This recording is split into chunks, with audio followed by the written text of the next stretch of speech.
Testing. Give me just a second. Make sure I got everything squared away. Close the door.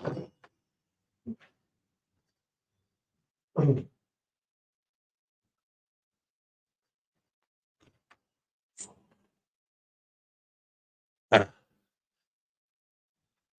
see here. Give me just a second. We about to get this thing started, y'all.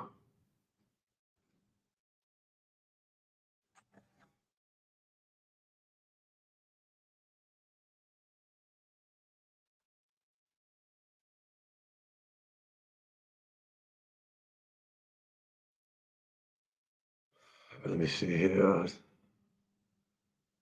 Test. Let me see here. All right, sounds pretty good. Test. All right, hey, Shalom, Israel. We are the ISUPK, the Israelite School of Universal Practical Knowledge. All right. Start out on 1 West, 125th Street, Harlem, New York. All right. Since 1969, we've been bringing out the truth according to the Bible about who the true Jews are. All right. You understand? The so called Blacks, Hispanics, and Native American Indians. All right. So let me first start off by saying we do not affiliate with any other Israelite groups, no Muslim mosque, no Christian church. You understand? We stand alone. All right. Shout out to Commander Junior Hanna. Shout out to Captain Cobb, man. Those brothers are mighty men. Get the brothers a round of applause, man. This Hebrew Academy thing, man, it's something serious. I pray you understand. All right. So, in typical UPK fashion, all throughout the week, we have mighty priests and prophets, men of the Lord. You understand? Coming together and teaching these classes so that our people can wake up out of the sleep that they're in. All right. Micah 2 and 10. All right. Arise ye and depart. For this is not our rest, Israel. There is something that we absolutely have to do to regain the kingdom of heaven because we've given it up. You understand? We've given it up for the culture and the ways of society, these social constructs that we've been taught since we was little jits. You know what I'm saying? Little boys and girls running around, learning these dogmatic principles and the errors from generations and generations that preceded us. All right. So, Barakatah Yahweh Shah for the ISUPK. Now we have a thorough understanding of what it means to be an Israelite, not black, not African American, not any of those, what's the word? Derogatory terms they utilize to call us, you know what I'm saying? Because of how we're identified. You understand? Now it's time to give them something new, Israel. All right, let's stop being identified by these curses. All right, let's be identified by these blessings. You understand? All right. So, like I said, this is the Tuesday night Brotherhood class. Brotherhood is synonymous to sisterhood. So, sisters, don't get home sucking your teeth. All right. When you hear brotherhood, you should hear sisterhood. Brothers, when you hear sisterhood, you should hear brotherhood. You know, they coincide. You understand? That is a mutualistic symbiosis. All right. We both need to function together in order to make this thing happen, man. All right. We are not a homosexual society, right? We utilize the brotherhood and the sisterhood the way we're supposed to so that we can all do the services of the Lord. Because contrary to what your Christian pastors teach you, your imams, your Muslim mosque, what you learn in the military, you go down the list of those uh, groups when we read the curses, contrary to what you've learned from the society or this world, you understand, there is something that you absolutely have to do as an individual. All right. And it's not manifest your own destiny. It's not seek your own happiness. And it's not, do as thy will, like Hollister Crowley says. It's serve the Lord, man, the most high power. And he unalived his favorite son as a perpetuation for our sins. All right. Because there's no forgiveness of sins without the shedding of blood. And so Christ was that. He was the sacrifice, man. Perfect in every way. You think about that when you're fighting, cussing, and just doing all manners of unseemliness to one another, as if we have the authority or the perfection to do that. Where does that come from? That comes from being in captivity. You ever watch National Geographic, Net Geo channel, and you see, let's say whether they're what's the word I'm looking for? Well, like a pest control. All right. They're out here catching rogue pigs or some type of pest, you know what I'm saying, so that it can stop stealing from the crop or just tearing up the land. And they set a trap, right? Prior to that trap being there, that animal, that species is in the wild. It can do as it wants to do. But as soon as it takes the bait and it goes into that trap, now it is in captivity. It is a captive of the person who set the trap. Simplistic enough to understand, right? What do you get when you have multiple, let's say, rogue pigs, right? Feral pigs. You have multiple. They're in there fussing, bickering, fussing. I guess I don't speak pig language, but they're in there growling at each other, biting each other, trampling all on one another. They're in mass hysteria. You know, that's because of the captivity they're in. They're used to roaming free and being able to do what they want to the farmer's land. But because the farmer was tired of cultivating crops that were destroyed by these pigs, he decided to put them in bondage. And in this bondage, he usually kills them after the fact, probably eats them, who knows. Salakia. Hey, Shalom. Yahweh Shema Shabbat a thumb to the brothers. Yahweh Shema Thabah Shem Yahweh Shai to the sisters, all right? This is the Tuesday night Brotherhood class. All right, so I entitled it Check Down, Not Up. All right. So when you go in to see the doctor for a checkup, they do the ENT, ear, nose, and throat. They check your responses. They check all of that, right? So when it comes to you and how you serve the Lord, you should check down, man. A lot of us get upset and frustrated with our situations and think we're going to check up. You can't check the Most High. Can't check the Most High Power, man. Can't check Christ. Can't check Michael and the angels. You damn sure can't check Commander Jerry Hanna. You understand? You need to check your damn self. All right? Check yourself, man. Check down. Take heed to thyself. Find out what it is that's causing this hysteria within you. Why can't you join the ISUPK? What's holding you back? It's the mass hysteria that is within inside of you, black man, Hispanic man, and Native American Indian. And where did it come from? It came from us taking the spirit of the Lord, our identity, the law, statutes, commandments, the things that separated us from these other heathen nations, and pushing them to the side. I heard on a movie, somebody said, well, what's stronger inside you, the good or the evil? And someone said, the one that you feed. How is it that you claim to love the Lord, but everything that you do is surrounded and basically fueled by evil when it comes to your intent, when it comes to your judgment, when it comes to your perception? Everything is evil. Why is that? It's because we were given into the hand of a wicked and oppressive nation because we decided to sin against our power, man. You understand? So when you check yourself, black man, Hispanic man, and Native American woman, boy, and child, man, you understand this? Check down. Don't check up. You have no reason to curse the Most High because of what you're going through, because of the decision choices that you've made based off of what you learned from the wicked oppressors, all right? So we're going to kick this thing off, right? We'll get a bedrock scripture, a bedrock scripture. All right, we're going to start off with Zephaniah 2 and 1. Yeah, we're gonna always go with the milk first, all right? And understanding this, okay? Just imagine having two babies, all right? Whether they came out at the same time or not. What do they need to receive? Milk. Where do they get it from? The mother or the adults, right? Receive the milk. All right. So if you're a trooper tuning in, a brother-in-law black, officer of 500, man, record these scriptures. I know we go over the same scriptures, but it's for a distinct and deliberate purpose so that you can shed yourself for the world, man. So you can get those macronutrients from these scriptures found in this King James Version Bible, man, from someone who is greater than you. And guess where I get it from? Someone who is absolutely greater than me. And I have no problem with that. Don't have a nervous breakdown talking about how much you take on. You don't have to do that. All you have to do is follow instructions and do what the Lord has commanded you to do. All right. So we go to Zephaniah 2 and 1. Do the cheat code right quick and use my phone. If you have any questions, please type it in the chat. Hey, Shalom Sakah. Young Jizzle from the bottom of the mizzle. Yeah. I heard they shut down all these ports due to a strike. That brother Sakan he getting his permit right now to go down and get them goods, man. Damn right.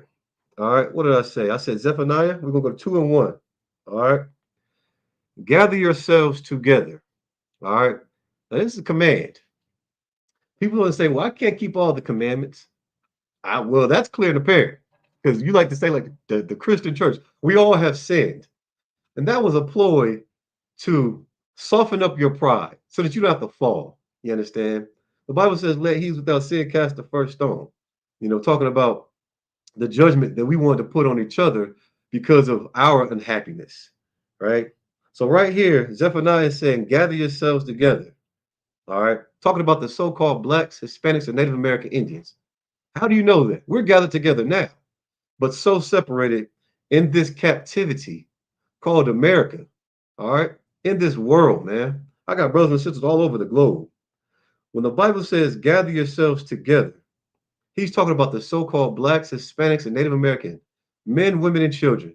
If you're old enough to tune into this podcast, to this class, going over the internet, the airwaves, you're old enough to understand something that you're being called to gather yourselves together.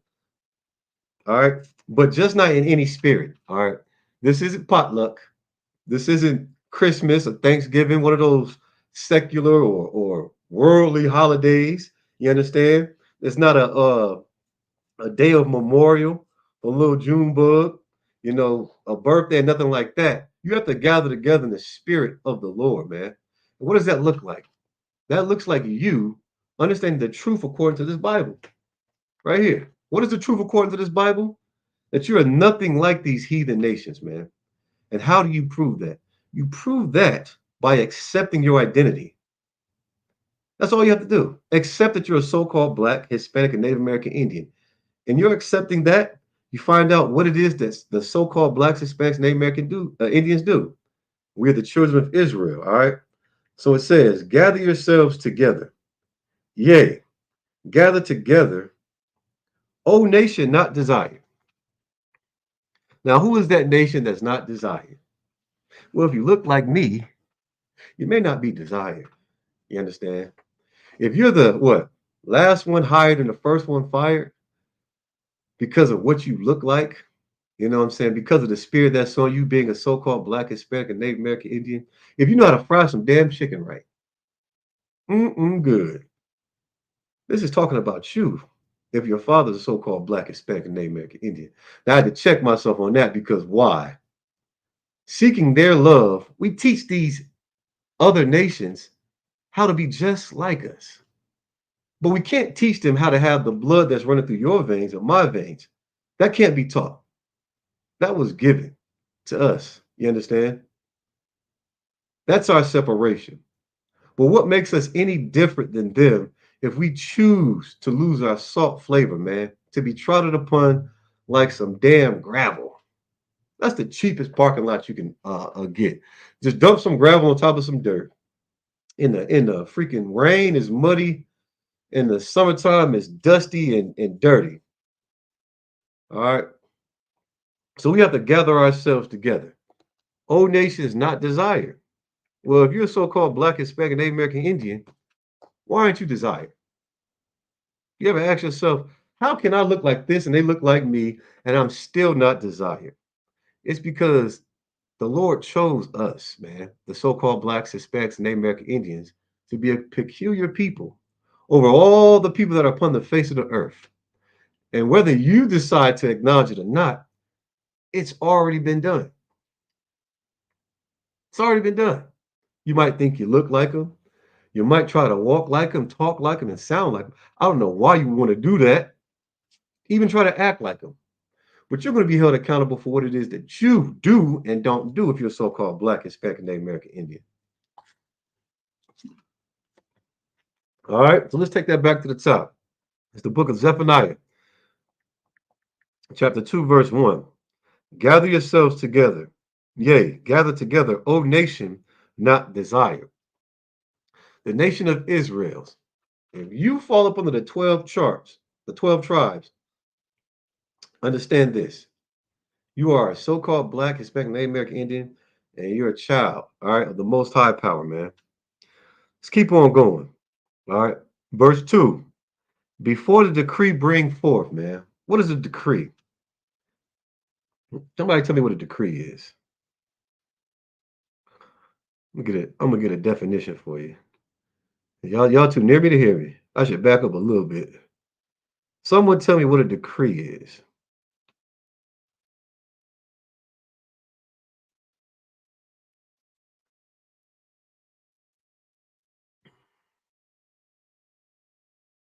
Decree. Let's get this definition off Google. Decree. A decree, an official order issued by a legal authority. That's one definition. An order, the issuing of a decree, a judgment or decision of certain laws and courts. All right. And that's just a random search. I didn't use Merriam-Webster's dictionary, so you understand what a decree is, man. All you Christians say, "Oh, I can't keep all the laws." That's just not possible. It absolutely is possible. You keep the laws that apply to you. If you're a so-called Black, Hispanic, and Native American Indian, a lot of them are going to apply to you. All right. So we're going to keep reading. Before the decree bring forth, man. All right. This law is passed, man. It's already been said. Okay. We're supposed to gather ourselves together, but in the spirit of righteousness. All right. You can't be unevenly yoked. You say, well, man, listen, you told me to do this. And I went outside. I found the first couple of, you know what I'm saying, brothers I seen on the corner. And due to our condition, right, the hell that we live in, we generally have what? Substance abuse issues, whether it be a crack rock or some alcohol addiction, porn or whatever, right? You said, I went and gathered them together and I brought them to my crib. Came home and they didn't rob me for everything. And why is that? To go and do what? Satisfy their addictions. But let's not be simple. There's something that you absolutely have to do if you're a so-called Black, Hispanic, Native American Indian. You got to go ahead and check yourself from the head on down, man. You understand? Get right where you're wrong at. All right. That's what you have to do. You have to be evenly yoked. Those are in these classes, paying attention, asking their questions. Those are the ones we're supposed to gather together with. And that's up under the UPK banner, the Israelite School of Universal Practical Knowledge. You understand? This school says it's for Israelites. All right. Not those imposters over there. You understand? Not someone who thinks they're going to be grafted in. Like I said, if you're not a part of that 12 tribes chart, you are not Israel. Okay. Contrary to what the world believes, it is a lie, it is deception. All right. So, verse 2, before the decree bring forth, before the day pass as the chaff. Let me get that. I always screw that word up. We'll type that in there too. Before the day pass as the, let's get it, Chaff. chaff. All right. Before the day pass as the chaff, man. What is chaff? The husk of corn or other seeds separated by winnowing or threshing. All right. So I'll use wheat, for example. Okay. Wheat. You look at it, that's what you get bread from. All right. So there was something called the threshing grounds that you would cross before entering into a city. All right. You had these big old oxens plowing, and you gather the wheat, you take it with a thresher, and you beat the hell out of it. Bang, bang, bang. It separates the berry, the wheat berry, from the husk. All right. Now you can take that berry and that chaff, if you have a fan, people do it nowadays with a fan. It's so light, it just blows it away. It's nothing. It's not worth it. It just blows it. And it's rooted to nothing anymore. You then beat the hell out of it. Now you separated the berry from the husk. Okay. So what you do with those berries is gather them up. All right. And then you grind them up. And that's how you get flour. All right. So the chaff. All right. Before the day pass as the chaff. Okay. And that's what you need to separate from the berry in order to get your flour. All right. So it's nothing. These days, before you waste all your time doing nothing, man. All right. Gather ourselves together. The decree has already been said. We're supposed to bring forth and do these things, man. Keep going. Before the fierce anger of the Lord come upon you. What is the fierce anger of the Lord, man? What does that look like? That's fiery indignation, man. What is that's punish? That's judgment. That's judgment. What does it look like here in America? You understand? Oh well, I have to listen to him. I do what I want to do. I am a grown ass woman. I'm a lady. No, you're not. Says you're far from that. And how do you know? When the Lord passes his judgment, you understand, and you're being destroyed, you're going to find out from your daughter, this man molested your kids. You're going to find out right up and around here. You see this right here? You see how this color matches that color? That's what you're going to find out at. He's whooping on you. You done got one of these devils, and they push you down the stairs. He thought you broke your neck, and he unalived you, and you survived because you wanted to get with a NFL player from a Edomite nation. True story. What does that look like? It looks like putting on all white and going to your favorite club to smoke hookah on your day when you exalt yourself, i.e., your birthday. And while you're coming out after you did all the sins of your heart, you've just committed them in this club, and someone spins the block and you catch a bullet, a projectile right to your chest, and you up out of here. You're unalive. What does it look like? I just seen the footage. Those brothers that unalived young Dolph, they're on trial right now. They're talking about it. He did it for $800 on his daughter's birthday. He was supposed to get way more than that. They pulled up on his brother and shot the piss out of him. And if you look at the footage, you see him just fall out the window at the bottom of the screen. And they show his shirt, his wife beater he had on. It was riddled with bullets. That's judgment, man. We serve a great and terrible God, man. That's what it looks like. The Lord's judgment. What does it look like? You making a mistake because you didn't want to listen to the priests and prophets who have to cry aloud and spare not to show you your transgressions where you've broken the law, but because you love the Lord, you love your mom more than you love the Lord. You love that good old sin with that good old gravy more than you love serving the Lord. Now, what did I just say? Before the fierce anger of the Lord come upon you, you're supposed to do something, man. And the only way that you can gather yourselves together is by taking back your identity, which is the oracles of God, found in this King James Version Bible. Left here so that we can check down, man. We can take heed to ourselves and do what we're supposed to in order to come together. We can't come together in the spirit of brotherhood if this brother's trying to sleep with that brother's rib, and this sister, she don't give a she doesn't care who she sleeps with. She just wants the feeling of lust. She needs that dopamine, man. She wants that serotonin to be released. She doesn't care if it's a 13-year-old boy. Meanwhile, we have to deal with addiction. How can anybody come together collectively and save money if all we're caring about is the newest pack that's going to hit the street? You know, some shoes we can put on our feet. Ain't going to do no work. Just want to be spending money, you know, drinking up all the strong, man. And then when you drink the strong, you just let your sins on out. You've been fighting all week to what? Try to be there for perfect, and now what? You just want to get drunk and just let it all hang out. Yeah. Understand this, man. That is not what we are called to do. And this is the reason why we can't function together, right? In a healthy symbiosis, man. What's left on here? Before the day of the Lord's anger come upon you. You don't want the Lord's anger to come upon you, man. You don't.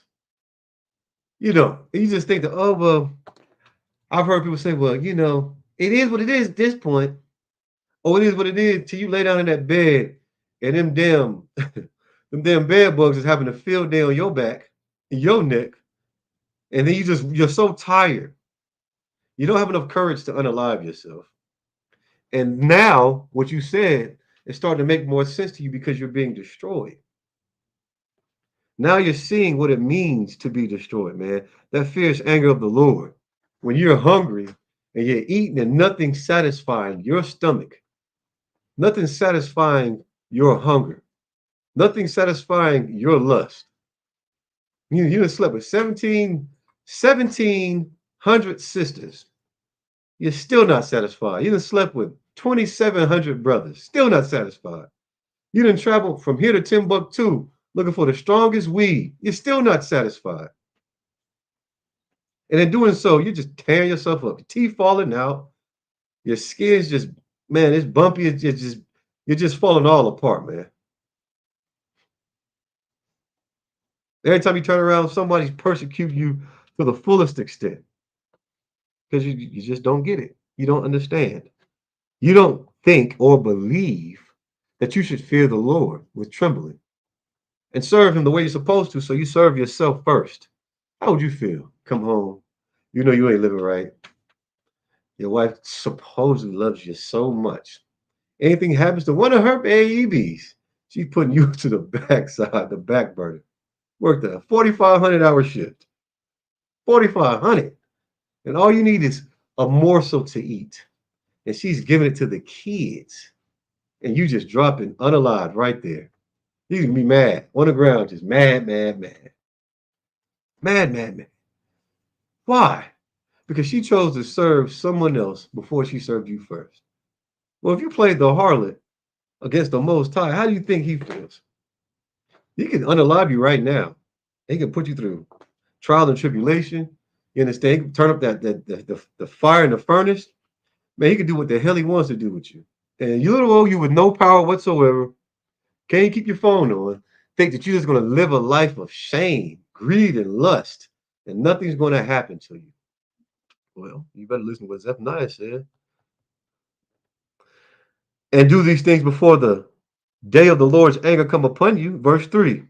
Seek ye the Lord, man. How do you seek ye the Lord? Black man, Hispanic man, Native American Indian, woman, and child. How do you seek ye the Lord? Well, if you're a child, you ask mommy, right? You ask daddy. Save ye that they're in the ISUPK. If not, you see a brother like me, hey man, what you got going on? You see us on the street corners, grab one of those flyers. Come over there and get you a book bag or a coat. You understand? And you sit here and say, man, I want to be like these guys when I grow up. And they're gonna take a look at it.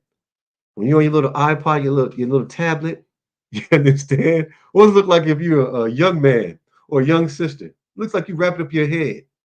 And instead of you doing these stupid TikTok trends, you understand? You do what? You tune into class. If you don't like the way I look or the way I speak, tune into another brother's class. There's no excuse. It's Tuesday night. All throughout the nation, we're going to be teaching brotherhood, which is synonymous to sisterhood. You know what I'm saying? You got the zeal, the testicular fortitude, young man, to sit up in class, right? Sit up in class with your free or reduced lunch and take the tabs off of a $80 book bag. That's stealing. But because it's a trend, y'all think it's funny. Somebody's mother, you understand, or father worked the midnight shift, all up and through the midnight hour to buy that book bag, and you're taking the tabs off the damn zipper for a trend. That's stealing. You understand? Keep the laws, man. Keep these statutes. Keep this decree. Do what you're supposed to do. When you're an adult, what does it look like? It looks like you're doing the same thing, tuning into these classes, typing in the chat, asking your questions, checking in, being accounted for, being seen. And you'll see brothers see your name, sisters see your name. Hey, shalom, sis, shalom. Coming to the cookout, bringing your kids, man. Bringing your family members, your relatives, those who need to hear this truth. Don't be selfish. Don't hide this candle, this light under a bushel, man. Bring it out from behind there so it can be seen. You know, you say you love your mother. Well, your mother's an evil witch. Why? Because she hasn't been exposed to the truth, the understanding of what she's supposed to do and what she's not supposed to do. Because you haven't told her. You're too embarrassed.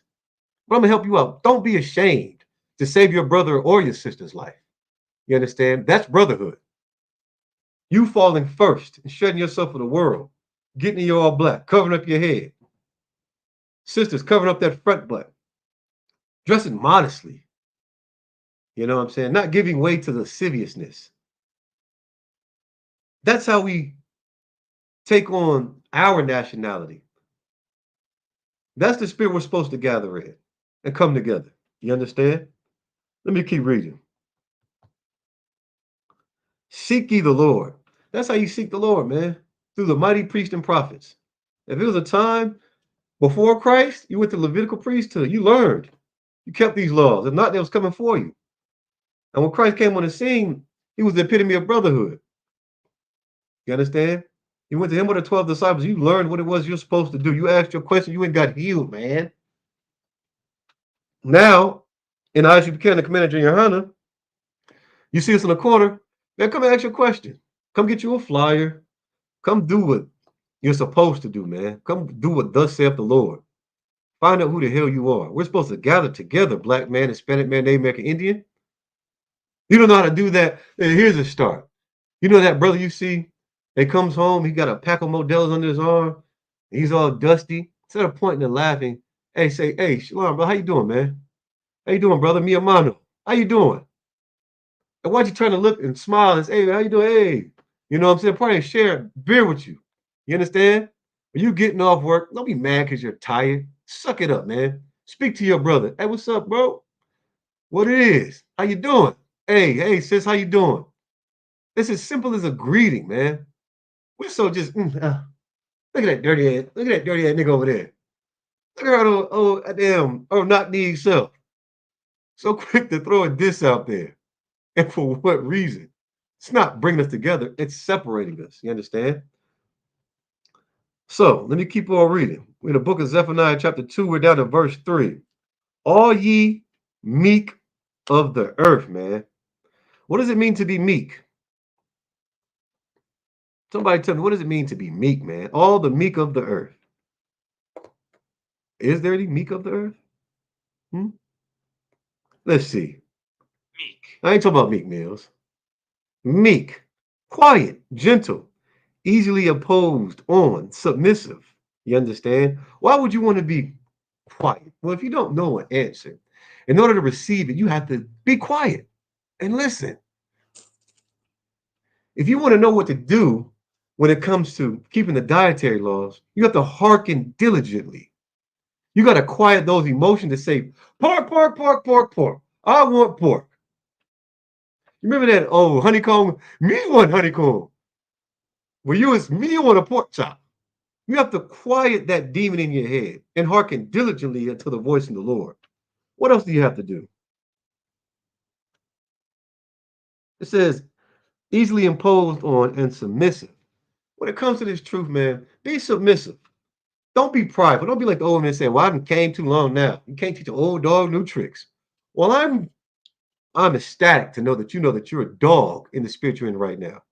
And I don't mean like that Sarah Phoenician woman. I mean like a bitch, a woman that has no shame. You just want to keep eating pork. You just want to keep eating that pork, shrimp, crab, and lobster. And every time you get BV, you want to be blaming your husband. He's so scared of you, he could probably barely get up. You blaming him for your pH off balance because you just want to be sucking up some pork, shrimp, crab, and lobster and some damn garlic and butter sauce. Now you have all these parasitic infections. Why is that? Because it's unlawful, man. Same thing, brother. It's unlawful, brother. You're suffering from edema, severe cases. Why? Because of your parasitic infections. You ain't supposed to eat it either. Oh, you got to have your bacon. You beat your wife because y'all ran out of bacon. Pork. Some cheap, nasty meat you're not even supposed to be ingesting anyway. All ye meek of the earth, man. Pure in heart, man. Which have wrought his judgment. I didn't know. Because the pastor told me I do anything he says. Well, did you ask? You asked your husband why that car right after church is so awkward. He just watched his sweet honey boo boo. He done got down on his ashy ass kneecap after having 15 knee replacements and proposed to you. Spent 3.5 months worth of his check trying to buy your big back ass a ring, and you done went up in this church and just completely humiliated him. Pastor say get up. You get on up and you throw your hands in the air. You done got some stupid pantsuit on, some skirt suit, and this big ass basket on your head jumping around till your breasts fall out. And he just sitting here like, now I can't get you to make me a sandwich. Now you're both riding home, broke as hell because you done put all the money in the collection plate. Only thing y'all can hear is your stomach's growling. And kids got to go home and eat some damn noodles. Meanwhile, your pastor's going to the Sizzler. He doesn't give a damn about you. You gotta go to Corral. He should have been Benny Honda. Big old flames burning his eyebrows off. Big old country coon. Man, seek righteousness. Seek meekness, man. You know what I'm saying? It is righteous to cover up your front butt, sis. It's righteous to pull your damn pants up, man. Brothers, it's righteous to find a sister and ask her, hey, sis, how's your day going? You need help with anything? Ask her what, man, how's your day going? Take some damn time to see how she's doing. She's doing her best to be a pillar of peace. You just don't know the type of roaring lion you are in your own household. Doesn't mean a damn thing, man. Don't beat these sisters down, brothers. You understand? Sisters, don't beat your man up. All he does is call me a B now. Well, he learned how to fight you. He learned how to fight those demons. And understand this, sis. In your correction, you know what I'm saying? You want to be forgiven just like he does. You have to gather yourselves together, black man, Hispanic man, in your household first. Everybody wants to throw a party or a function. You understand? Take care of your household. When you look in the mirror, you do it. You check yourself down. You take heed to thyself first. Make sure you receive this milk. You're doing what the Lord says, because y'all not gonna be standing in judgment together like you would in the courtroom. One's the plaintiff and one's the defendant. Now you're going to an ex-crackhead who wants to remind everybody that they're crackheads because they're trying to find the truth according to a matter. And all you're going to find is embarrassment and then his unrighteous judgment because he doesn't serve the Lord either. And you're going to be mad. You understand? You can alleviate that, man. Pride goeth before the fall. Put that pride away, man. What do he say, man? What Debo say, man? Put that gun down, son, and get knocked out like your father used to, man. Put that pride down, sis. And understand what it means to be a daughter of Zion. You understand? You'll get a lot further being soft and sweet. Soft and sweet. You watch it on every movie. Every movie you see, from Ocean's 11 to 12, 13, every movie. When they're trying to line a group of thugs, a group of brothers. It could be Scarface to dang on Nino Brown. What are they going to do? They're going to send some sister with a voluptuous chest, a nice figure and a shape, just like on Bad Boys, to walk around to the car, lean on in, and say something so soft and sweet. And a man's going to be taken by it, taken off guard. Now they can do what? Get you out the car and try to steal it. Now just imagine that same scene in the movie. Let's take the beginning of Bad Boys. He said, you ain't worried about a damn fry. You all up in that right there. Mike Lowry.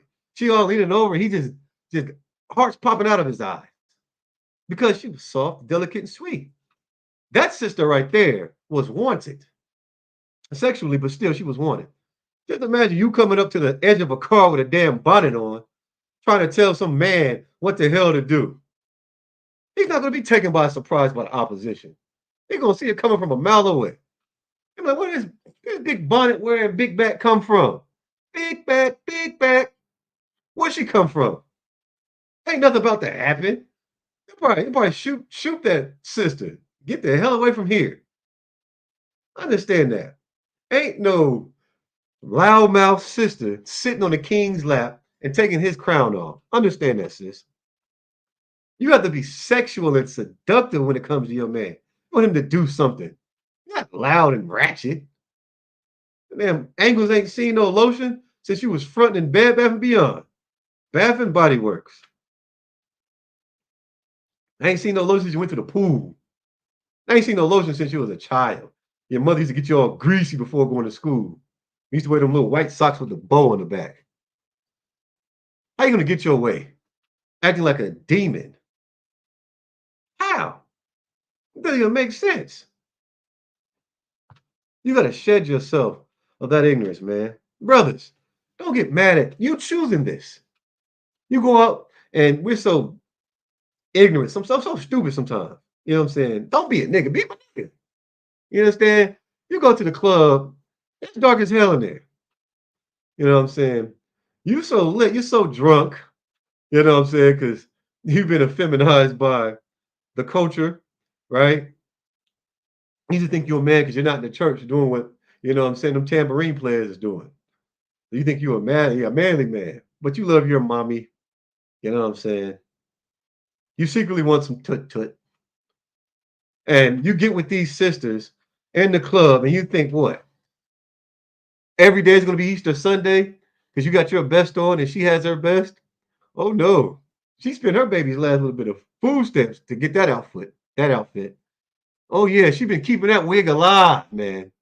That wig got better nutrition than the kids in the living room. And you think what? She about to take care of you? She don't know how to cook and clean for you, brother? Nah, she ain't worried about that. She worried about feeding that wig so she can trap your black ass.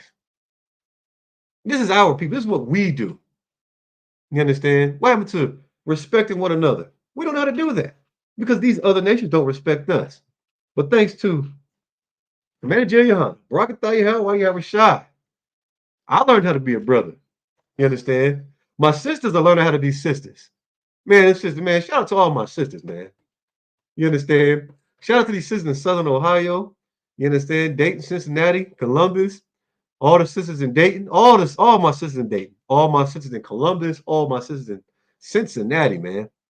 Shout out to the Midwest. Shout out to all my sisters in the nation of Israel. You're looking at a man that will absolutely die for you. You understand? I did it once already coming into this truth. But you mean I'm telling you, I would be unalived for any one of you sisters, just like I would for any one of my damn brothers, in a spirit of righteousness, because you are worth it. And this is why we do what we do. This is why it's imperative that we gather ourselves together, man. Just like I didn't have this understanding. You know what Commander General Yohana went through? You understand? You're gonna have to sleep on the floor sometimes. You're gonna have to do what? Dumb down your situation sometimes. They're gonna raise the rent. You might have to get that great value. It's okay. I mean it. You might have to go to the food pantry. I go. You understand? There's nothing wrong with that. There should be no shame in winning. There was no shame when you was blowing a team out in high school by 187 points. Y'all just lobbing passes. Boom. Whole gym going crazy. Whether you win by 50 points or 1 point, it's a victory. But we're so destroyed as a people, just barely paying the rent ain't good enough. I'm tired of living from paycheck to paycheck. That's a win. That's a win-win situation. From paycheck to paycheck. What's a losing situation? Not having no check. You understand? And even with that situation, you can still win. How come you don't treat winning a basketball game, a football game, getting a parlay the same way you treat when you just barely pay your rent? That's when you should throw a damn party. You get a whole another 30 days. Barakatah Yahweh, why you have a shot? Well, we're so proud, man. There's no meekness. There's no meekness. She done came together. This all you got? You better work all day. That's it? Yeah, that's it. Let's come together and make something happen with it. And be grateful, man. I don't give a damn. I just barely pay the rent. I don't care if I'm a penny short. I'm gonna be looking around that goddamn counter, looking for a penny. Boom. Whoop, there it is. There it is. It's paid for. Now the stress is gone. And you know how wicked it is for the oppressor to sit here and hold you to a penny. He will. He will. You go to Walmart and scan everything. Boop, boop, boop, boop. Then you be a penny short. You gotta put everything back. I'm sorry. Hajib saying, I'm sorry. No, no, no. You put everything back. But let that machine malfunction and then it print out a receipt and say, oh, 35 cents. You take the IG, oh, 35 cents. What you want, buddy? You really want 35 cents?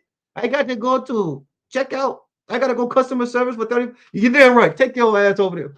Hop on that carpet and go to customer service and get my damn money. Because you won't go let me slide. I ain't gonna let you slide. You understand? Seek meekness. It may be ye shall be hid in the day of the Lord's anger, man. What do you know? Instead of you letting all that anger build up inside you, because someone stole from you. You've been a thief from day one. Big slime. Grandma can't leave no purse around you. You still the peppermints out of it. Then get caught with all the wrappers in your hand and say you ain't do it. You, the thief, would be mad at someone stealing from you. You don't want to seek meekness. You want to keep that pride. You done unalived everybody. Somebody do what?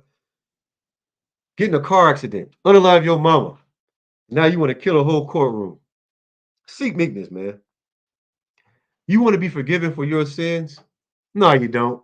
You think the Lord doesn't know. No one cares. No one knows. You say you never even did. You never committed those sins. You didn't do it. That wasn't. That was you. The Lord will pay you back. But if you seek meekness, man, you seek righteousness. You understand? You find out who the hell you are and the things you're supposed to do. And you turn from sin and towards the Lord. Man, listen, it says right here. It may be ye shall be hid in the day of the Lord's anger. You don't have to die or be unalive on your birthday, black man, Hispanic man, Native American Indian. You know, you don't have to be unalived or get some type of medical condition for not keeping the dietary laws. And why do you think these dietary laws are here for you anyway? You can't be like Moab and just be eating everything that's under the sea. Everybody loves a good Disney movie. Don't you know if Moab would have caught Ariel in a damn net, her little whatever she was behind would have been on the grill getting fried up? And 9 times out of 10, half the time they don't even fry. These are old mermaids. If they were real, Ammon and Moab would be eating them. So would Ham. They would love mermaids. They'd worship it and eat them. They would sacrifice them. Soy sauce and yum yum sauce, all that on them. You understand? It may be ye shall be hid in the day of the Lord's anger, man. You know, you got to understand, you have to have some type of compassion, some type of charity for your brothers. You understand? Forgive them. You know, when it comes to them making mistakes, why don't you allow that mistake to be hidden? Why don't you wink at something every once in a while? Oh, he stepped on my big fat shoe. So what? Why are you mad at him for stepping on these shoes you couldn't afford? You should be mad at the production company that's charging you all this damn money for them. But you a hustler. I never understood. You big BMF, big dope boy. You know the system of checks and balances and the metric system when it comes to you dealing with a brother, him not running off on the plug, which is you supposedly when it is not. You understand that I got to step on this in order to make my money back, so I don't mess up my re-up. If you can understand that, why would you put some Bella Cananas on your feet, some Montclair? You understand? You suck as a drug dealer, even if you do have money, because you're making money just to spend it on someone who's pimping you, just like you're pimping your own people in this hood, the ghettos, the favelas, the barrios, in the Christian church, in high school. Yeah, your drugs reach high schools, recovery facilities, because of your works, black man, Hispanic man, Native American Indian. And you don't understand that, hey, Versace has a warehouse in Taiwan, right next to where they get them big old boa constrictors from. And guess what they do? They charge those people 25 cents an hour to make a $25 shoe. And your old big goofy ass go and pay 2,500 for it. But you a drug dealer. You're so smart. That is stupid, man. This is not our way, black man, Hispanic man, Native American Indian. So what Zephaniah says is very imperative. I can't be evenly yoked with a drug dealer, man. Now, someone who used to, and then they no longer do it anymore, man, that's a dead man. He put that man to rest. Now that could be my brother, the one who unalived someone accidentally and no longer does those things. Comes in here and his work is to build up the kingdom of heaven. How do you know he's doing that? By correcting himself, by giving himself a check on down. You understand? Taking heed to himself to keep these laws, statutes, commandments, which has been charged to all the children of Israel. Okay, the Lord don't give a damn about your Nigerian preacher. He don't even know what the hell he's talking about, man. I'm gonna go ahead and drop that, man. If you have any questions, please type them in the chat. All right. So When it comes to seeking the Lord, man, and doing what it is that you are supposed to do as a so-called Black, Hispanic, Native American Indian, all the questions are, where do I begin? Well, I'm gonna tell you where you begin. All right, we're gonna go to the book of Exodus, man. Old Testament, right? Not the new, the old. We're gonna go to verse chapter 15, Exodus 15, and we're going to verse 3. All right. This is what you need to understand. All right.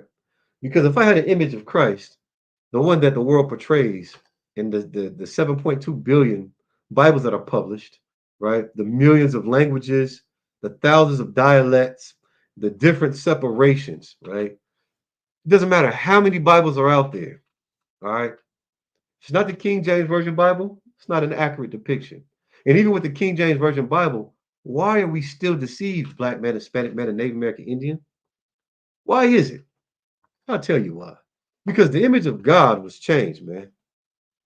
Oh yeah, it was changed to some blonde-haired, blue-eyed devil named Caesar Borgia or Caesar Borgia. All right. How do you know that? Because the book of Revelations gives a clear and distinct account of what Christ looks like. You understand? Yeah. What does it say here? This is Revelations 1 and 13, man. All right. It says, in the midst of the seven candlesticks, one likened to the Son of Man, clothed with a garment down to the foot, and gird about the paps with a golden girdle, man. We're talking about the seven candlesticks, man. The schools that were in Asia Minor, man. All right. It's giving a depiction of what Christ looked like. What he had on. A garment. Oh, you guys are Power Rangers, Ninja Turtles, whatever y'all stupid. This is what Christ wore. What you gonna say about him? He probably say, man, y'all dress like some old brothers and sisters I told you not to dress like. Gird about the paps with a golden girdle, man. A belt, man. You use the WWF, that belt. You know what I'm saying? Everybody wanted one back in the day. WWE. All right, World Wrestling Entertainment or Federation, whatever it changed to. Christ had one. Verse 14. His head and his hairs were white like wood. All right. White like wool. We're talking about the content and the color, man. The color and the way that it felt, man. The texture. You understand? As white as snow. And his eyes were as a flame of fire. You understand? A very serious brother, man. And I keep going. And his feet like unto fine brass. Fine brass. Nowhere did it say pasty, white, or pale, or red. As if they were burned in a furnace. You ever fell asleep and you got that Totino's pizza in the oven? That old $1.50 pizza, you know what I'm saying? Yeah, that one. The one you just doctor up because it's too much for a DiGiorno. And they want to charge you about $5 for delivery. So they're good too. You done worked all day, you put it in the oven. That's synonymous to a furnace. And that damn thing gets burnt. It burns, man. It just gets burnt. All right. Burned in a furnace. That's what that looks like, man. Brass is the same color of a penny. I know a penny is copper, but the colors are synonymous. All right. I'm looking for one, but I don't have one. All right. As if were burned in a furnace, and his voice as the sound of many waters, man. Christ wasn't no delicate pastor, man. He went on. You know, he was austere, man. Austere brother from the ghetto, man. From the hood. You understand? So when it comes to the depiction of Christ, we fail. We come up short. We are destroyed because of the lack of knowledge, knowing that Christ looks like you if you're so-called Black, Hispanic, Native American Indian, or Black man. He's from the tribe of Judah. He looks like your brethren. You understand? Sis, he looks like your brother. Brothers, he looks like a Black man. You understand? So you got to put that in your head and realize that's who you give grace. That's who you give mercy. That's who you give your charity to. That's who you give your love, your correction to. These other nations have their own gods. So much so they imprinted their God, the image of the one that they love, which is themselves, upon you, Black man, Hispanic man, Native American Indian. And we just took it. Even the mother, even Mary was white. Like, understand that, man. Our Hispanic sisters, man, Mary definitely wasn't an Edomite. I believe she was a Levite, if I'm not mistaken. She was a black sister. All right. Let's keep it going. All right. So if you want to know how you seek the kingdom of heaven, right, that's inside of you to come together collectively, like Zephaniah says, gathering together in the spirit of brotherhood, man, in our identity, not theirs. That's when we always end up fighting and shooting and tearing up the club and all that red, white, and boom and chasing each other down and trying to that's the wrong spirit to be in. You know what I'm saying? That's what we did at 4th of July. That's what we did at Thanksgiving. That's what we did at the beginning of the year, New Year's, Easter Sunday. That's what we did at the Freak Nick and all them other stupid places we gathered together in the wrong spirit. We're going to gather together in the ISUPK and we're going to keep the spirit of God on us, which is our identity. This is what separates us. He chose us. So if you want to be like somebody, be like this brother right here. Lay your life down for your sister. Lay your life down for your brother. And I don't mean go out here and do something stupid like unalive yourself. I mean, take your initiative, throw it in the trash, along with Christmas, Thanksgiving, and all those other stupid, wicked holidays they give you.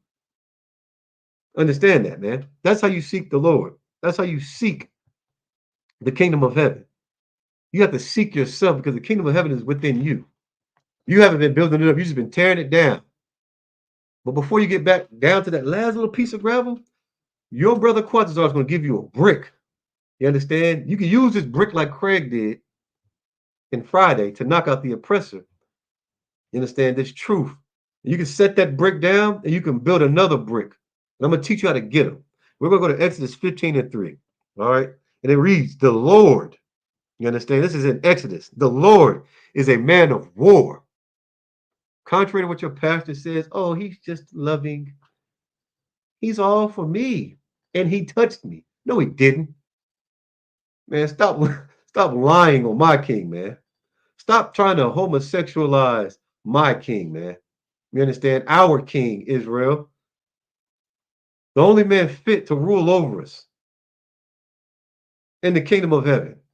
Not Caesar Borgia, not Donald Trump, not Kamala Harris, not George W. Bush, not that heathen Barack Obama who lied to you. He tricked you. He made you believe that he was what? A Judite brother. He wasn't. And guess who took a page out of his book? Kamala Harris.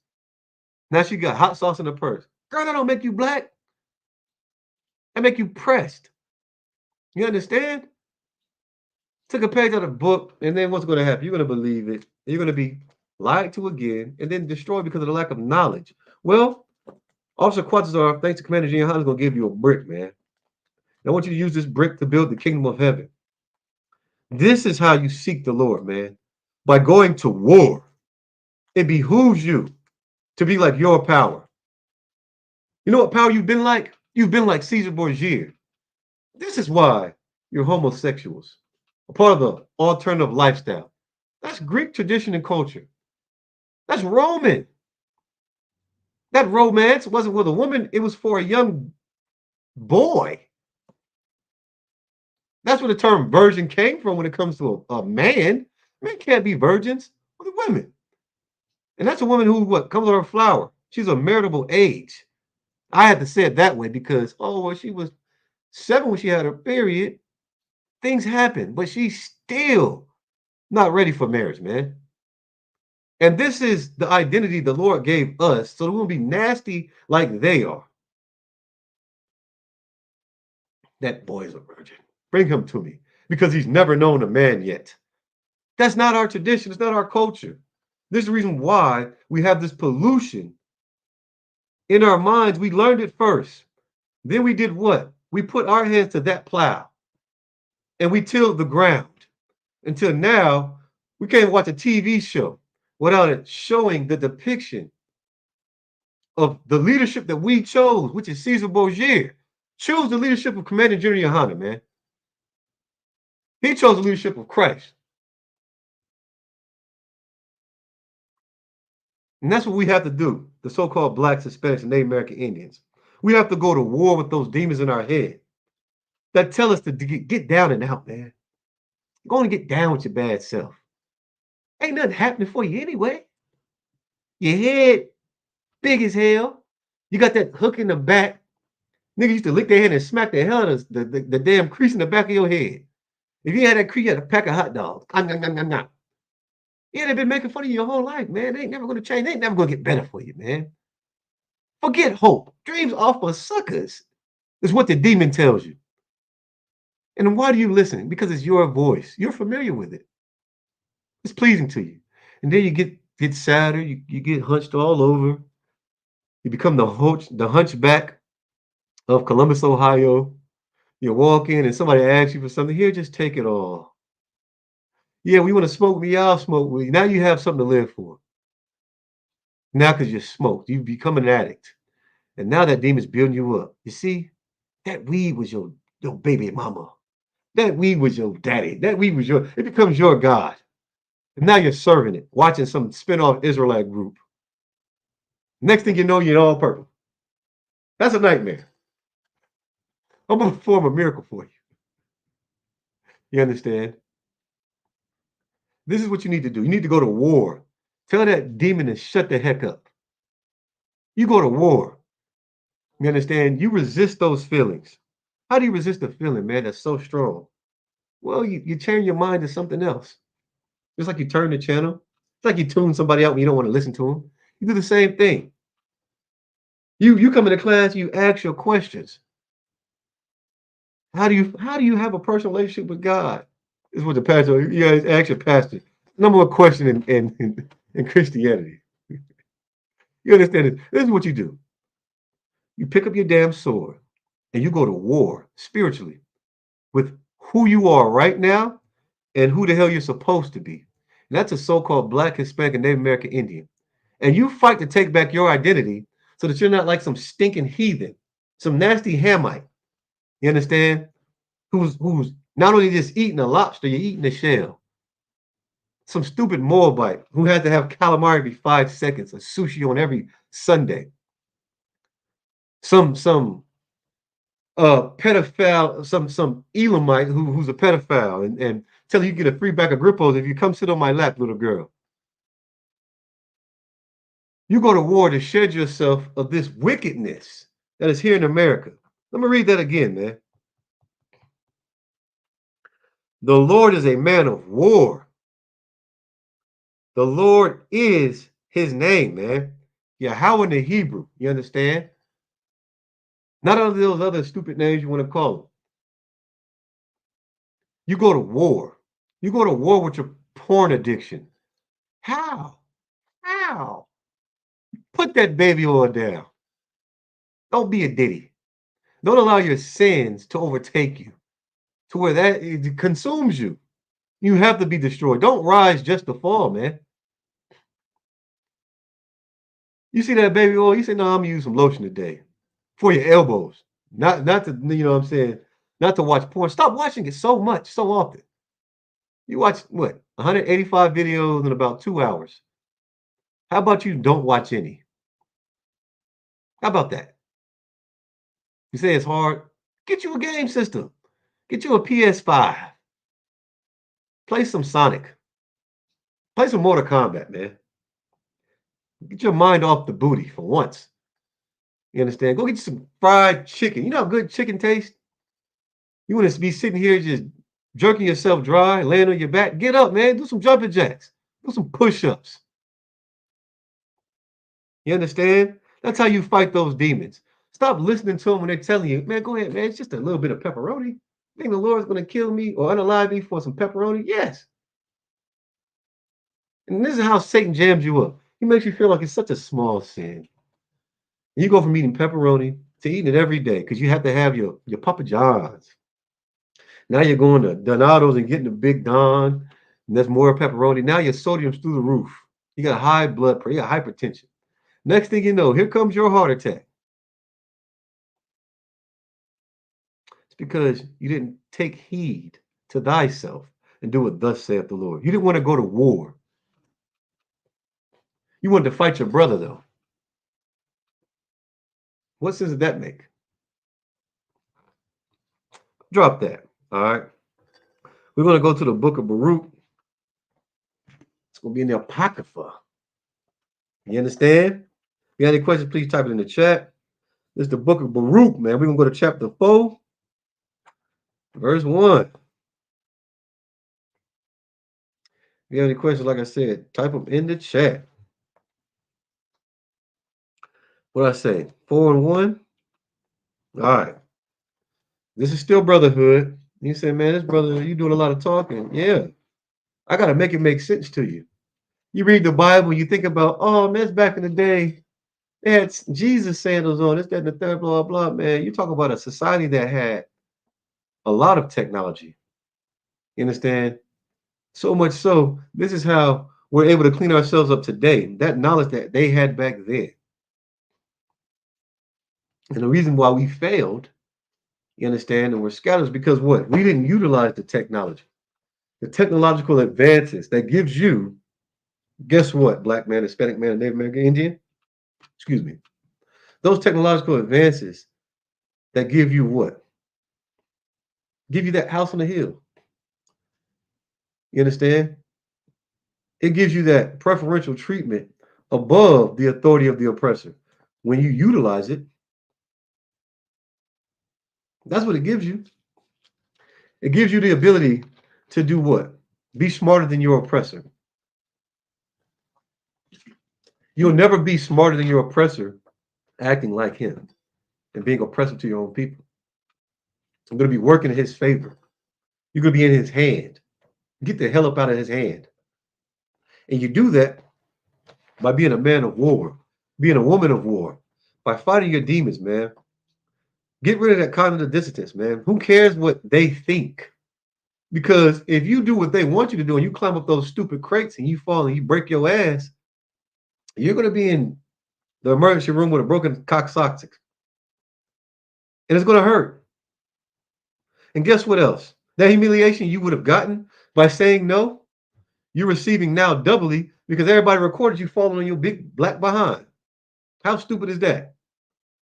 They did what? They tricked you into doing what? Jumping in the pool. And can't nobody swim. But because of your cognitive dissonance, you want to listen to that voice in your head that's telling you to get rid of your goddamn common sense because you can't swim. The only way you know how to swim is like a rock. And then you jump in here and you got a gallon of dang on chlorine pool water and it's bursting your diaphragm. Let's not be simple, Israel. All right. You got to fight it. Fight it, fight it, fight it, fight it, fight it. Go to war with it if you have to. That's what you're supposed to do. This is the book of Baruch, chapter 4 and verse 1. All right. This is the book of the commandments of God. Why is that important? These law statutes, these orders, you understand? These decrees, they come from God. Now your pastor has a decree. And there's ain't nobody sitting in the front row unless their family has brought over $100,000 to this church. And that's within every generation. So every generation is expecting more and more money to come from this family. Oh, that's the Harrisons. Oh, that's the Williams. That's the Johnsons. They'll give you your own pew in church if you provide a lot of money. And what good does it do to benefit you? Your wife has 3 back pages. Every page she has on social media, she has to show what is only for your eyes to see to everyone.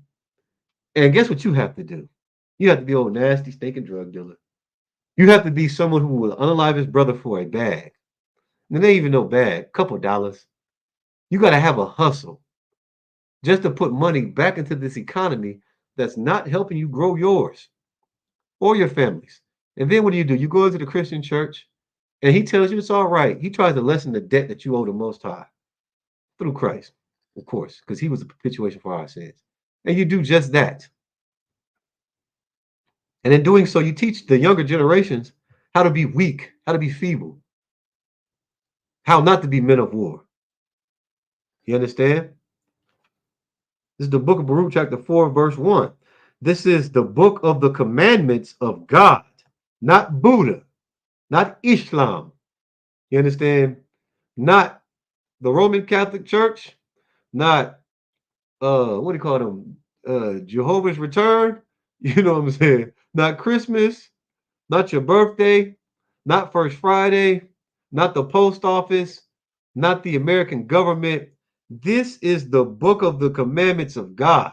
I named all those places because they all have their own commandments that you abide by. You're willing to render unto Caesar what is his, but not unto the Lord what is his. And that's your black behind. If you're so-called black, Hispanic, Native American Indian, man, woman, and child, keep the commandments of God, man. It says, and the law that endureth forever. It may fall short in your Christian church, but it's not falling short in this world. It may fall short in your household, but it absolutely endures forever in this book right here. And in the minds of the priests and prophets, which is synonymous to your heart, the mighty priests and prophets of old that are back on this earth that have not what been extinct or died off, it's going to endure forever, man. No book, no other dogmatic principle, no other saying that you got from your mom, that is not going to endure like the Black, Hispanic, and Native American Indians commandments of God that are found our history. No other history is going to endure like the history of us. You understand? That's what's in this book right here. These commandments are to keep our identity strong so that we can rule over them. But because we keep their commandments strong, they rule over us. But since we have the book of the commandments of God, these laws that endure forever, we're able to do what? Come together in the ISUPK and the Commander General. All they that keep it shall come to life. This is why it is so imperative, you're a so-called Black, Hispanic, and Native American Indian, that you keep the oracles of God, man. You forget who you are. You can't act like a shark and go swimming.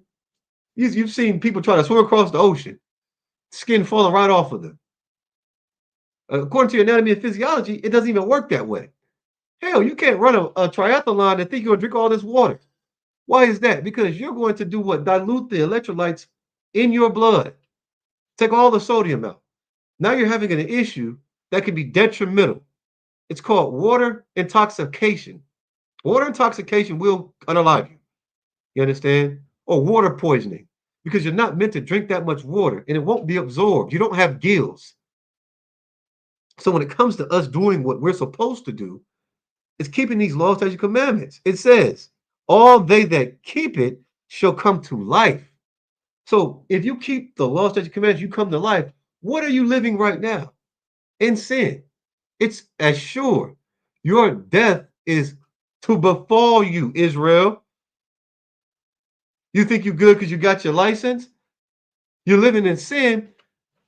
The Most High don't give a damn about that. Christ holds the keys to hell, which is your destruction, your condition, and death, meaning the end of you, brother. So just because you got your license, you pay your insurance, don't mean a cop won't get behind you and unalive you. You've seen it multiple times on Instagram. You've seen it multiple times on World Star Hip Hop. So what? You're not on a you don't have a license. So what? You go to work every day. You're a law-abiding citizen. If you're not keeping the laws, the oracles of God, they identify you anyway by the curses. And you think you're safe because you went to church. Now you're on the metro and you're getting off, and RTA, Public Transit Authority, is doing what? Jacking you all up because you done did something stupid, or they've misidentified you. And now the composite they have, because this sketch artist is autistic, is what? Of you. Because they're what? Cross-eyed. Because of their stigmatism, they drew the wrong picture. Because of his attitude. Because of his racist stereotype, he drew a picture of you, and now you're being apprehended and unalived, like Eric Brown, Mike Brown, George Floyd, Sandra Bland. You got to make it make sense. If you're not a fish, don't be acting like a fish. If you're not a bitch, don't act like a bitch. If you're not a F-boy, don't act like one. If you're not a thief, don't steal. If you're not a murderer, don't portray yourself as one. If you're not a drug dealer, don't sell drugs. Don't do them either. If you're so-called a child of God, do what his children would do. Not to sound like a Christian. Keep the commandments of God, man. But such as leave it shall die. These are the words of this book right here. Why? Why? If you leave this truth and you willfully sin, there will be no more remission of your sins because Christ is not going to keep getting crucified. That already happened. Make no mistake. Yeah, you can fall, but get the hell up and take your sword in hand, black man, Hispanic man, Native American, Indian. You've had a bad day, black man. Understand. Your rib is going to have bad days too. She's going to have a lot of bad days. Especially if she suffers from dysmenorrhea. She can't help it. Just like you can't help your black ass not having a job. By the sweat of your brow, you're going to have to work, man, to bring these brothers into this truth. You're going to have brotherhood. Not that other hood, man. You're going to have sisterhood. They say peer cramps are a mother. I've had kidney stones, and they do not feel good at all. I've had gout. Absolutely terrible. Give these sisters some rest, man. Help her out. What you too masculine to do what? Rub your ribs feet? She rub your bald head. You know what I'm saying? You can't be too proud, man. You got to be meek, man. You have to treat one another how you would want to be treated. You know what it is that you want, black man. Don't go looking for a best friend. Be one. Don't go looking to find the perfect brother. Be that perfect brother, man. Don't go looking to be for that sister. I never had a sister like this. You the best sister. Be that sister. And guess what? It's absolutely necessary. It's needed. Why? Because when I wasn't a brother, I found brothers that I could do what? Mirror myself after. I didn't have to ask no question. Captain Mashak doing it, it's lawful. Captain Apatazaz doing it, I know damn for sure it's lawful. General Hyman says it, it's law. General Yohana does it, oh man, I'm doing it. That's brotherhood, man. You gotta take a hold of your identity and never let it go. You gotta take a hold of this brotherhood and realize that, man, just like you got sick one day, you got COVID, could you help it? No, there's nothing you could have done about it. You did what? You social distance, you put your N9 mask around your scoop ball head, you know what I'm saying? You drank bone broth for 6 weeks straight. You still got COVID. It's a plague that came from the Lord. Well, guess what else came from the Lord? These curses, because we didn't do what we were supposed to do.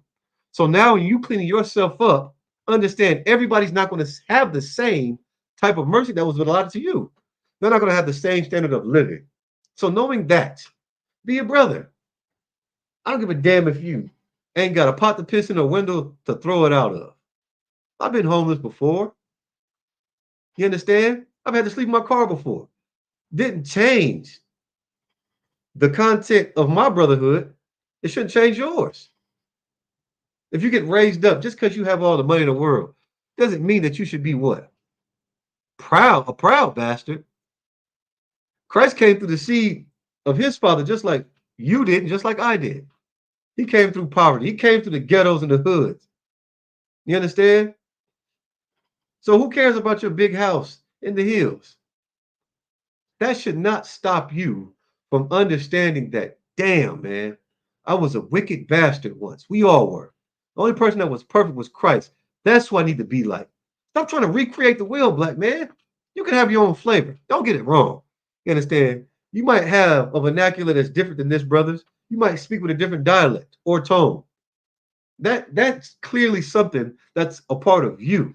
I'm talking about that thing that you take on to try to separate yourself by being too cool. I mean, you got flavor, you got flavor. You understand? If you like corny ass jokes, be a brother like corny ass jokes. If you're a funny brother, hey, that's nothing wrong with that. But when it comes to you taking on the spirit of Christ, man, ain't gonna be no slacking about it. Be a man of war. Your Christian pastor. Every woman in those mega churches will follow TD Jakes. I'm gonna tell you right now, TD Jakes is not a dangerous man. He's not a man of war. You understand? He's a diddler. He's a con man. How's he going to protect you? His gates languish. He's not going to protect you spiritually. He damn sure can protect you physically. But every sister's running behind him. And because the sisters is running behind him, guess what you brothers is doing? Getting swallowed up. And you don't have to, man. You can be a goddamn man, stand up on your two damn feet, and piss like a soldier. You ain't gotta sit down and cross your legs. Stand up and be a man. All right.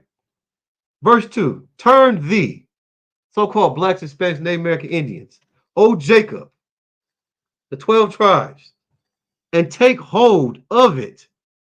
Meaning the commandments of God, your identity, man. Take a hold of it, man. Gird up your damn loins, man. You ever seen what's that boy name? Red Fox. You know, before he get the far, George Jefferson, they take him, goddamn, grab their britches and pull him up. They get ready to put something on you. Take a hold of your identity, man. Take a hold of these law, statutes, commandments. It says, walk in the presence of light thereof, man. This light is the way to the understanding that you're supposed to have. You understand? When you in the dark, you know you got a fireplace, you got some weights on the floor. You're gonna tread softly. At least you stub your damn toe. You're very cautious, but when there's light, you can see, meaning you know who the hell you are. Take a hold of it. Don't be afraid. That's not the spirit of Christ, man. That thou mayest be illuminated, man. I got this truth and I ran with it. I'm not a fanatic. You understand? I'm not a fan anymore. I've embodied this thing. I am an Israelite. I'm not gonna hide my shield because what? You have your swastika, or you have your white power symbol, or your little African booty scratching flag. Man, I don't give a damn about that. What are you gonna do to me? I'm standing in power, man. Just like Christ. Ain't gonna be no ducking of the wreck here. Not in the ISUPK. Hell no. We ain't doing that. How do you know? Because we went into this spiritual warfare, man. And brotherhood is a weapon. Now I have weapons of mass destruction. Because everybody in the ISUPK took that on, they took that over. And we know how to fight to keep our identity. You understand? Go ahead and drop that. No, no, we gonna keep going. It says, verse 3, give not thine honor to another. What is your honor, man?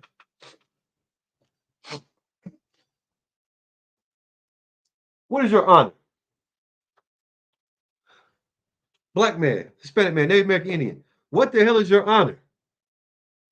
Well, when it comes to the oppressor, his honor is the American flag. And when it comes to your black behind, he says he's not going to take it. What is your honor, black man? What is it? What do you stand up? Let me get the definition of honor. Give me just a second. Well, about the I ain't asked for no Bible definition. Honor.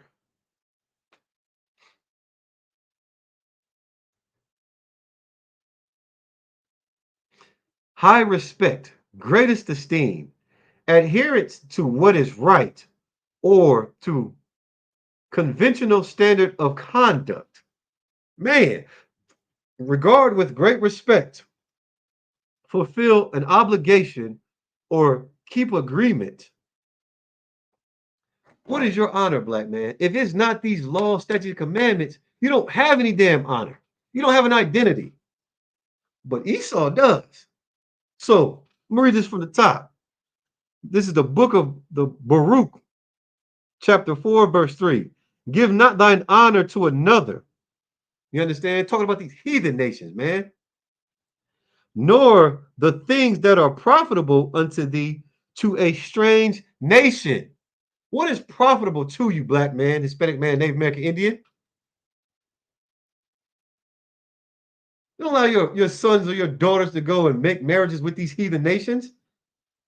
That's profitable to you and for you. Now, You're at the ripe age of what? 60, 70. And instead of them doing what thus saith the Lord, and in your old age taking care of you, they're over here with lean, taking care of her grandparents and stuffing you away at some nursing home. What is profitable for you? You want to be in church praying to a heathen God with these strange people, man. This strange nation. The things that are profitable for you, that separate you from them. You want to give your salvation to them. How can you even do that? The only way you're going to be delivered from those STDs if you stop sleeping with whores. You're going to be delivered from the arteriosclerosis if you stop doing what? Eating those things that give you high blood pressure. You keep the oracles of God, which is your identity, those things that are profitable unto you, then guess what? We can build up our nation. But instead, we just give it right on away.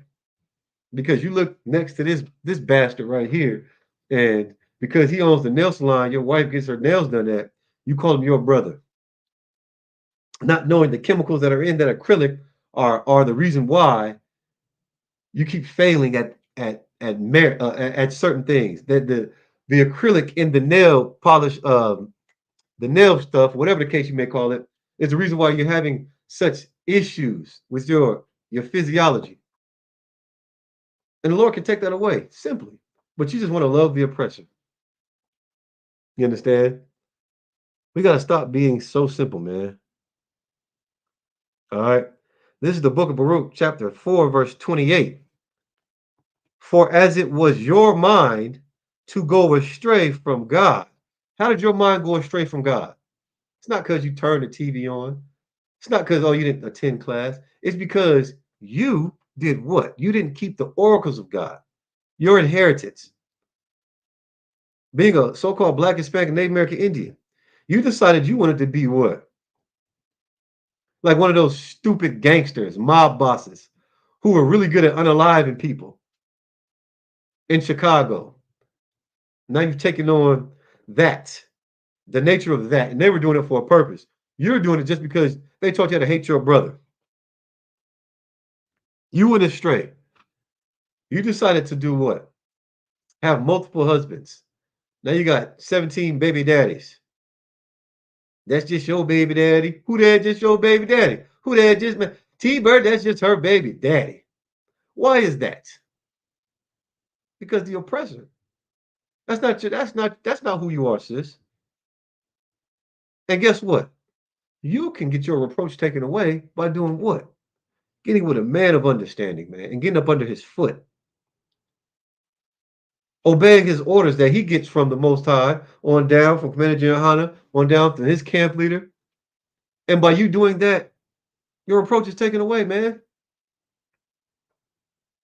It's only when you decide to listen to that bald head scallywag, ain't got no, yeah, her. And you do what? You go out. You don't listen to what your husband said, the head of your household. And you go out your tackhead white friend that wants to do what? Show you off your black friend. And you out there acting as ratchet as possible, teach them how to twerk.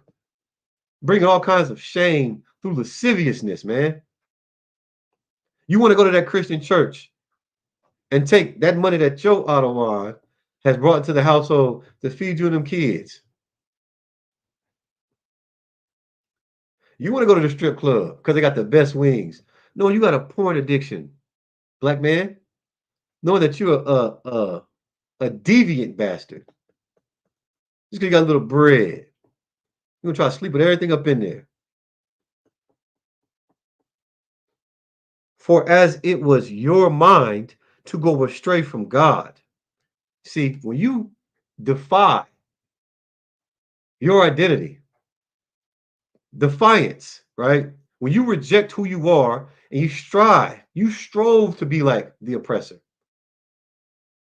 nasty, humping animals, eating whatever the heck it was that they wanted to eat because of happiness or because of a social construct or something stupid.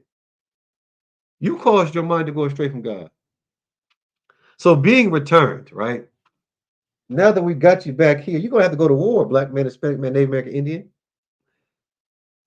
spiritually, to shed yourself of all that wickedness that you put on. There's a reason why Job eschewed evil, because that bad company will ruin good morals. Well, how so? I'm very strong. Well, when you went to go to your girls' night and stay the night there, some man came banging on the door.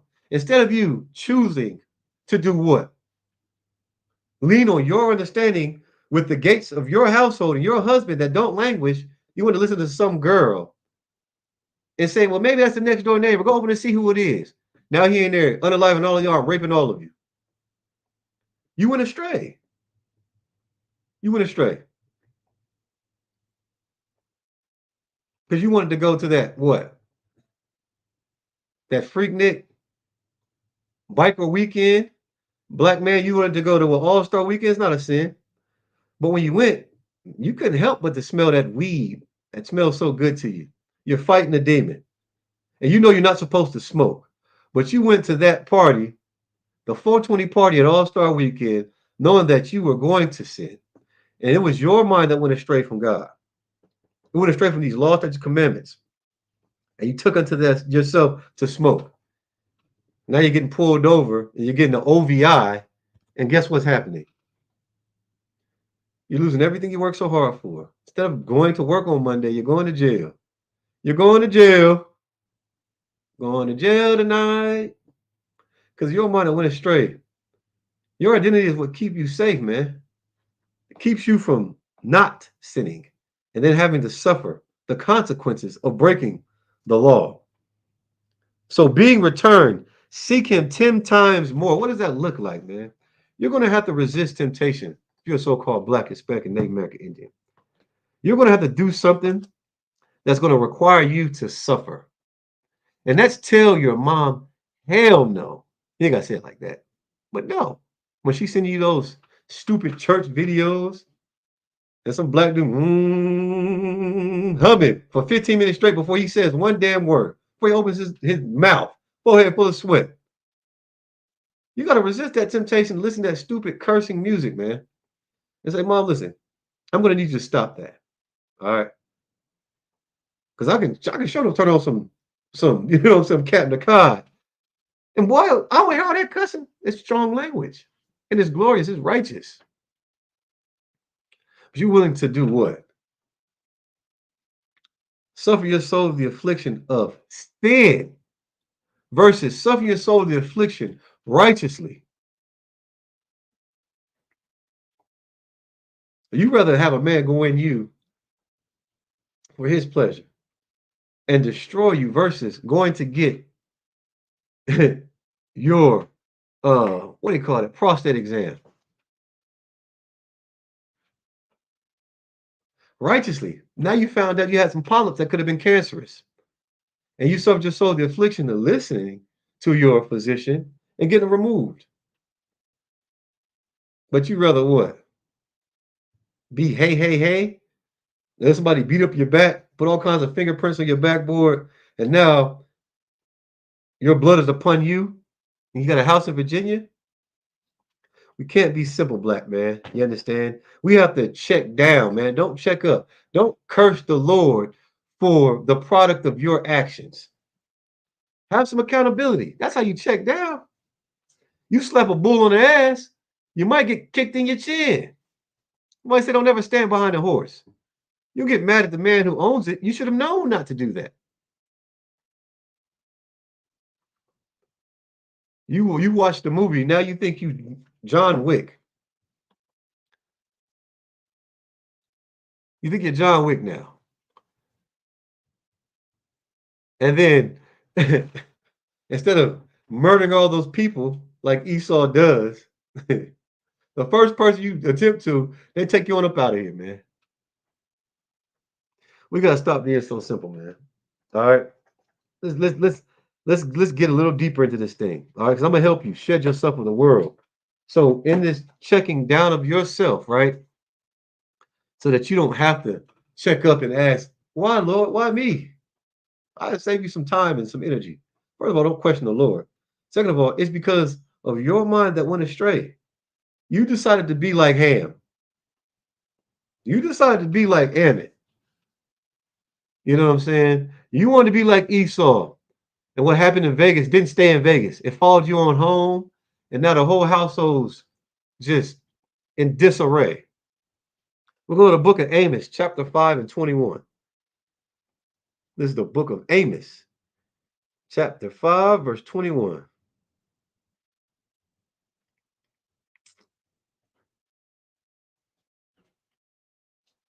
If you got any questions, please type in the chat. Hey, shalom. Shalom to all the brothers that's checking in, man. Damn right.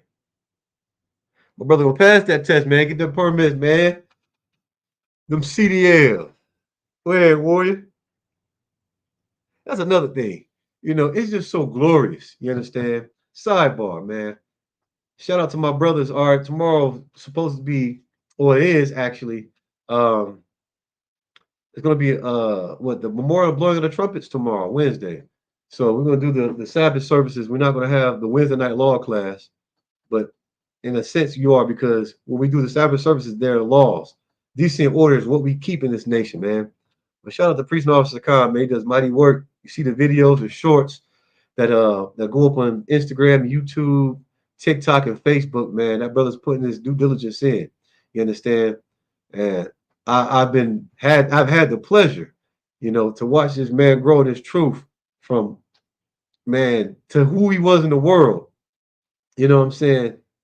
You know what I'm saying? Like literally to a mighty priest and prophet in this truth, man. And that's a damn miracle. You understand?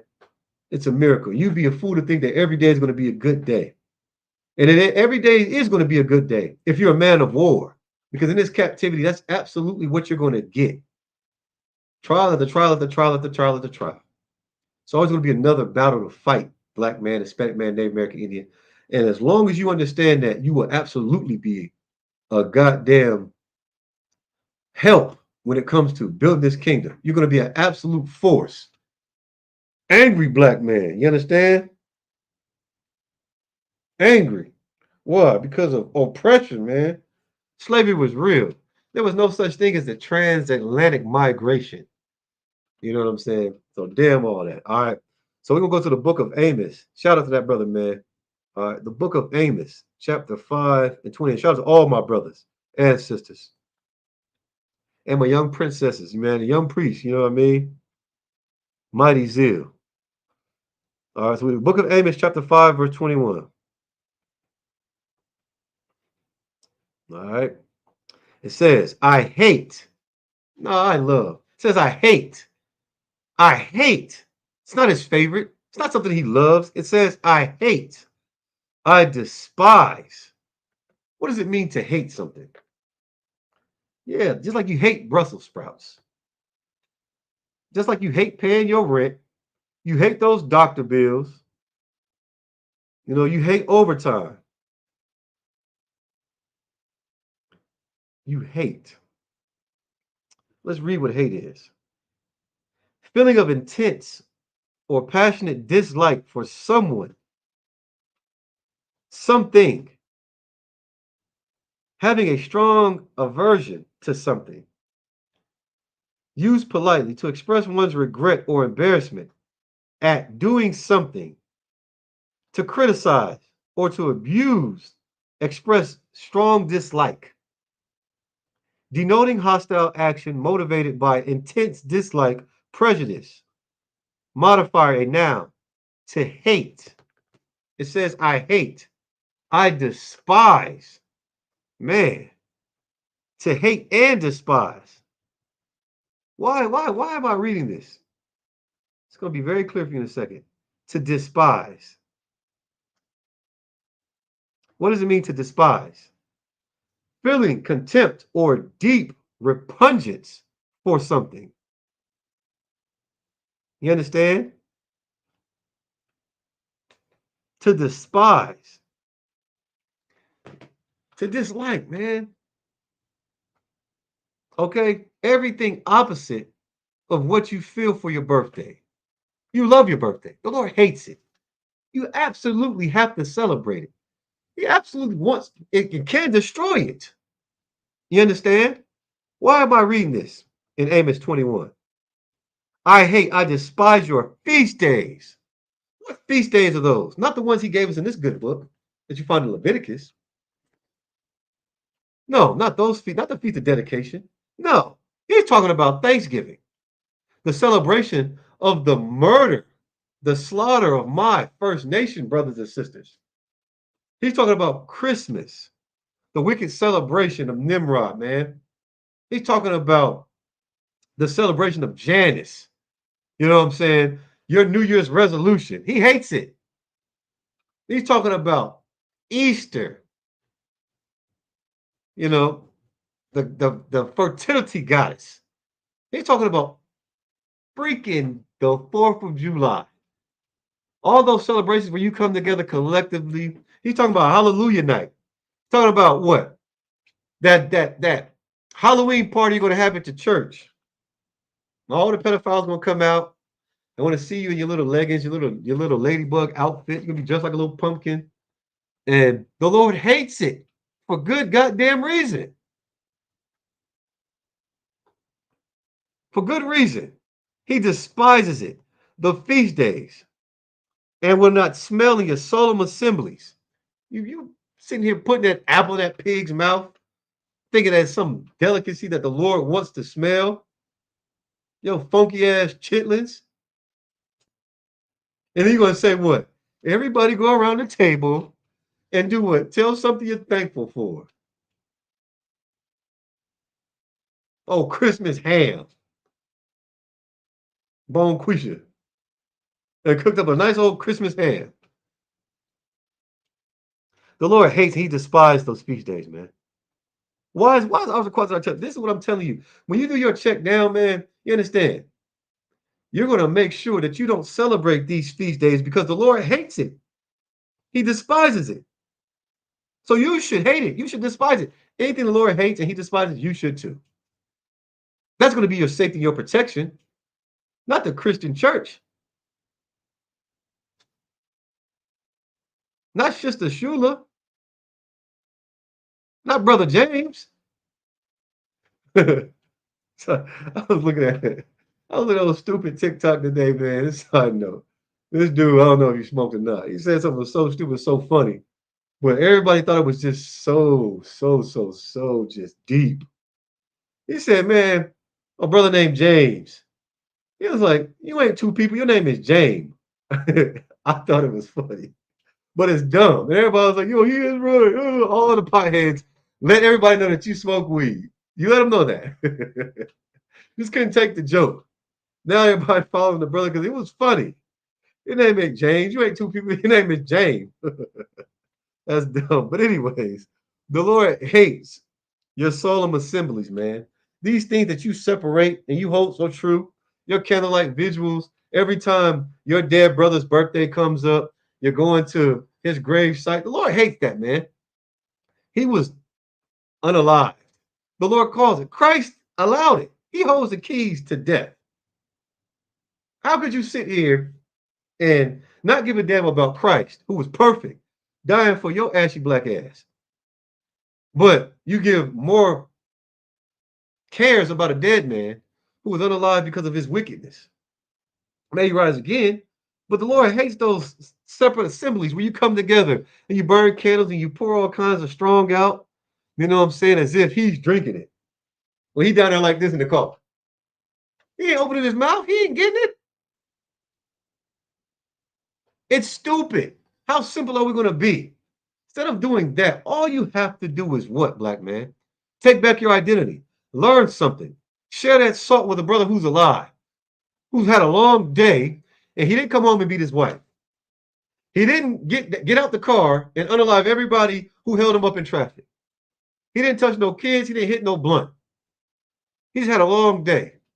Now he's trying to decide, man, am I going to eat these noodles or I'm going to put gas in my car? You know what, brother? Matter of fact, save those noodles for lunch tomorrow. I got 5 on it. And we're going to go to the bar. We're going to have ourselves a drink, man. And you know what we're going to do? We're going to kick it, man. Because we're black men. We're brothers. We're going through this. We're not going to be hey about the situation. Iron sharpens iron, man. I'm going to make sure that you stay within the constructs of these laws, statutes, commandments, so that the Lord doesn't have to rectify your sin with judgment. I'm going to make sure that you continue in being a so-called Black, Hispanic, and Native American Indian man. How do I do that? By making sure you don't break the laws. By making sure you don't take your hat off and put a wig on. You understand? Making sure that when you fall, that'll help your ass up, man. Come on now. We got a long way to go. We got to endure to the end. And with strong brothers beside me, that got my back, got the flank, got the side, strong sisters that are willing to hold down the fort. I ain't got to worry about my woman doing nothing. She is a strong woman. She keeps the law, statutes, commandments. She's very honorable. Barakatah Yahweh Yahushai. Sisters, don't ever discredit yourself for enduring. I know it hurts. I know it's frustrating. I know you want to express yourself. You understand? But you do it by continuing in the work. Because these brothers need you. You understand? This nation needs you.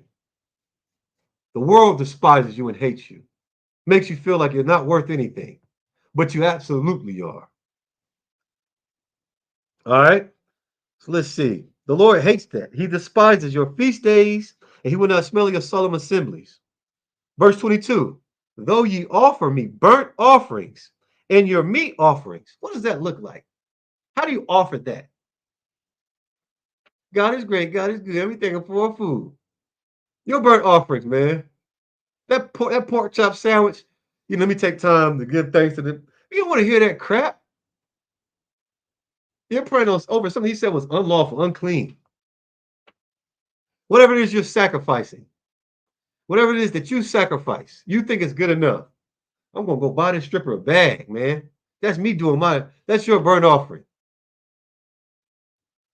You going out here and thinking because, oh, you do voodoo and the Lord is God over voodoo too, right? You go ahead and slit this chicken's throat and tie him up on a fence or do something stupid. You go out here and molest this child. That's your burnt offering. That's your sacrifice to your sin. And the Lord hates it. He despises it, man. He despises it. You're going to get that birthday cake. You doing that white elephant. What you do that you think is so good. You burning that sage. You got that Jericho plant soaking in water. You're doing you got that chicken foot. You got that Zodiac, whatever. Whatever it is that you're doing that you think is so good. Your burnt offerings, your meat offerings. You understand? It says, I will not accept them. What is that? That word is N-O-T, not. So you get that in the back of your head and understand that the Lord doesn't want it. You sit here telling yourself, man, I'm doing this for the hood. You're doing it for yourself. Your meat offerings.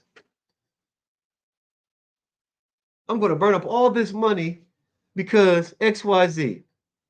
I'm going to destroy all this food just to show that we hate people that eat. You're going to do something so stupid. And it's going to be as a meat or burnt offering unto the Lord. And it says, I will not accept them. Neither will I regard the peace offering of your fat beasts. Now, you got to understand when these scriptures come to life, there are absolutely burnt offerings that priests and prophets made, the men and women of our nation made because of the sins that we committed. You understand? Just like if I got a speeding ticket, to save me not getting my license suspended, I would have to go and do what? Make that sacrifice. That burnt offering would be me what? Paying my speeding ticket. Right? What's a way not to have to pay the speeding ticket? You don't speed. So you got to make it make sense now. This Bible now. What it is that you're doing. Yeah, I know I did wrong. I knew that man was, he was touching my daughter, but I needed to pay the rent. Lord, so just accept this house as a peace offering.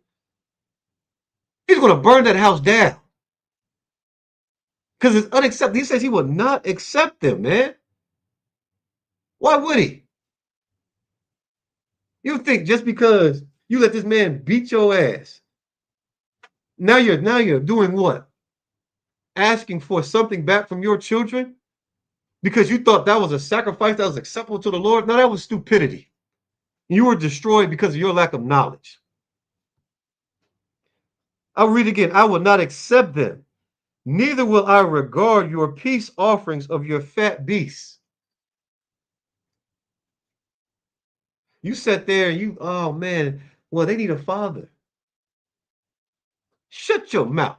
He ain't do no such thing. You just allowed this thing to just get so big. Everybody knows he's doing it. 4 or 5 generations. Well, Lord, I had to. They needed a man to rule over them. Not that man, sis. Oh, okay. Oh, brother, you think you slick, huh? Oh, you had to get out here and sell some dope. 10 generations of people strung out on dope and becoming alcoholics, alcoholism. Now the sins are just flowing free because you had to do what? You had to do what? You had to have a drug operation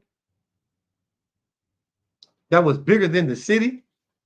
You had to be coming in and out of the town and country with everything. The Lord's not going to regard you for doing something as evil and wicked as that. And you call it a peace offering.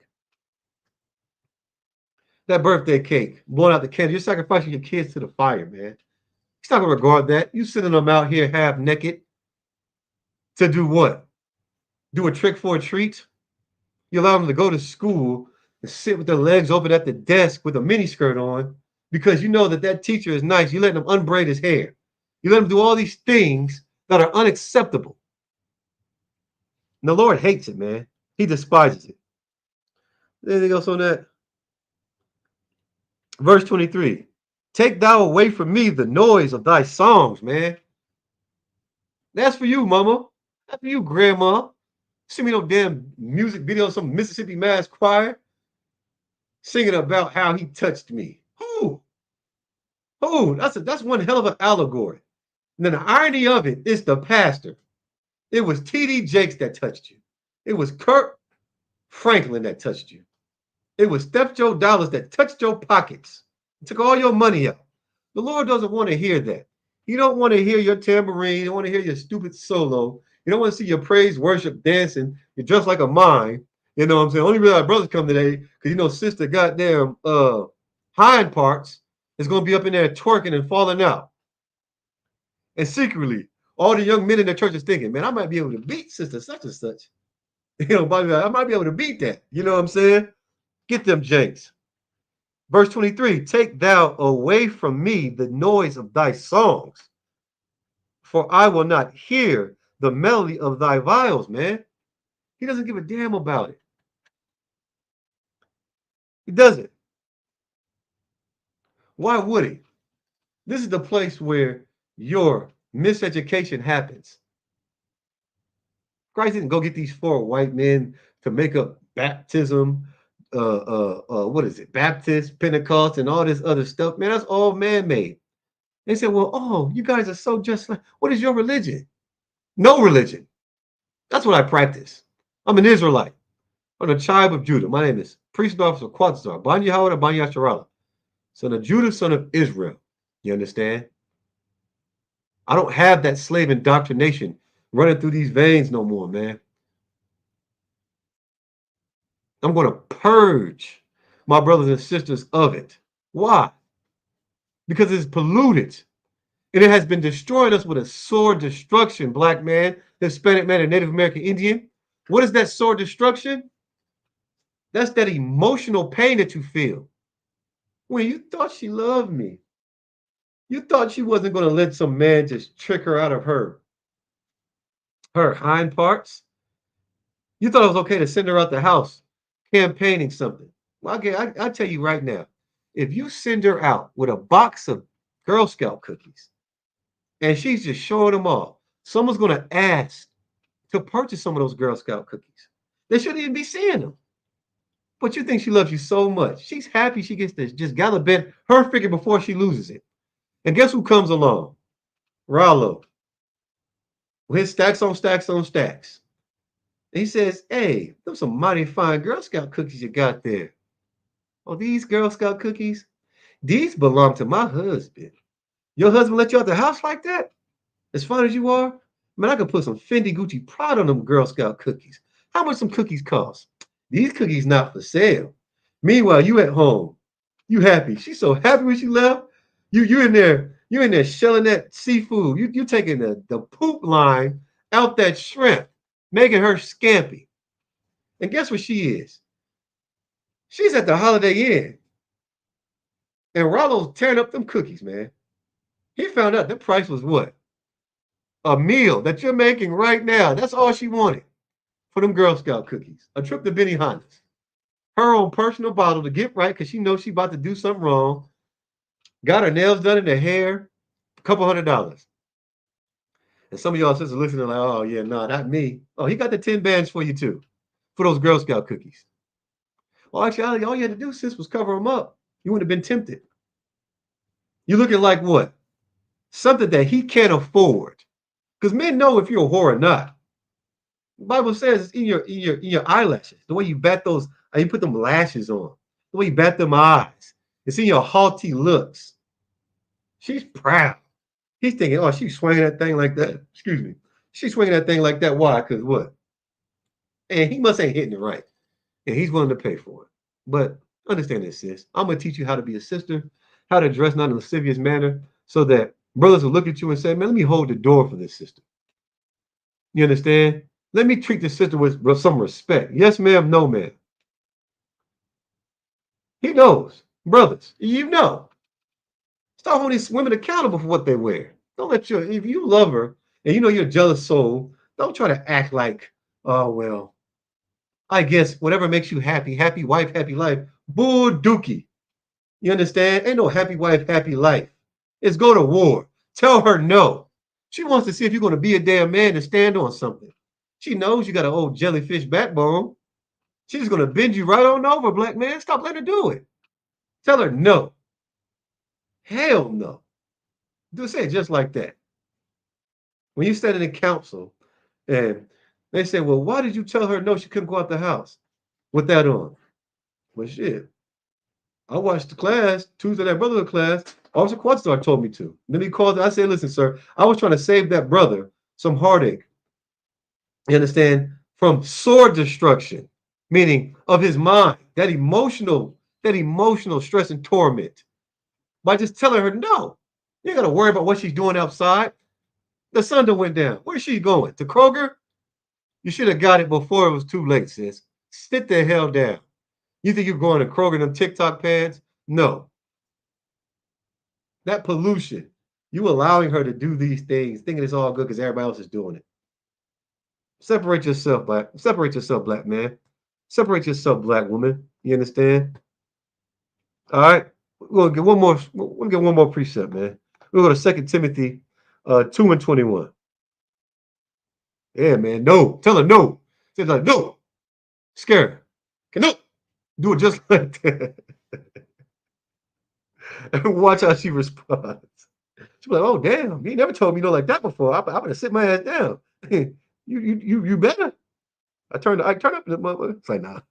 Definitely don't do that. But we're going to go to the book of 2 Timothy chapter 2, verse 21. All right. 2 Timothy chapter 2, verse 21. Let's get it. If a man therefore purge himself of these, what does it mean to purge yourself, man? If a man therefore purge himself from these, what does it mean to purge? You seen that movie, The Purge? It doesn't mean to murder. Nah. Let's get this definition real quick, though. Give me just a second. Purge. To rid of an unwanted quality, condition, or feeling, right? You have to purge yourself of things, man.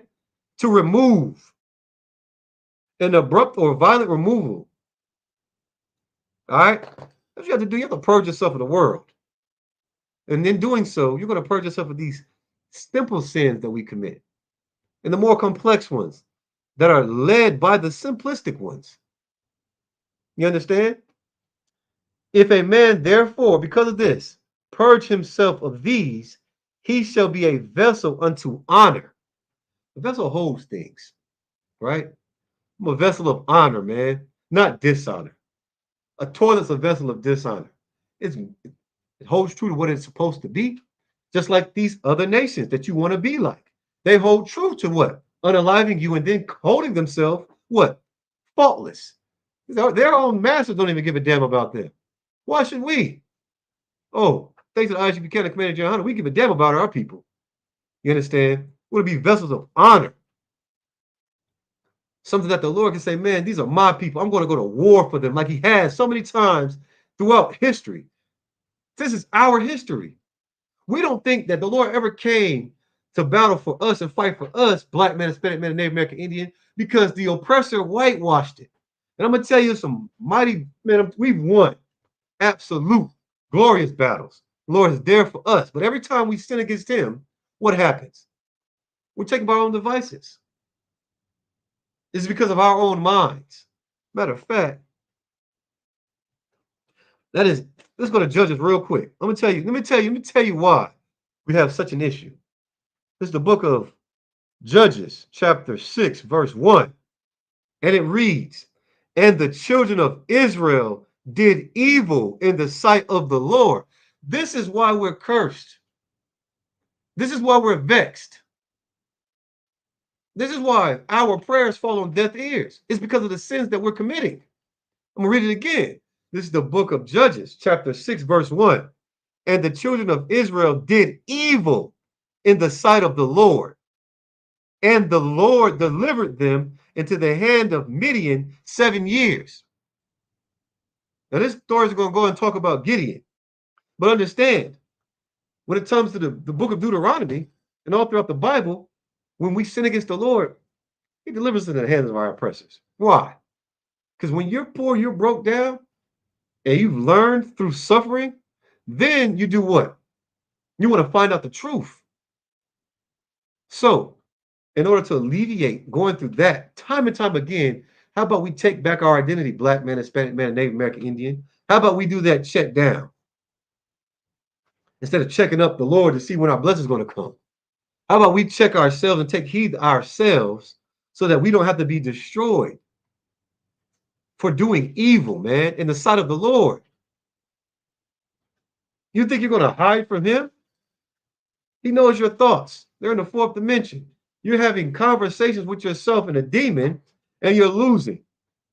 Now you're taking the front seat and the back seat on your way to destruction.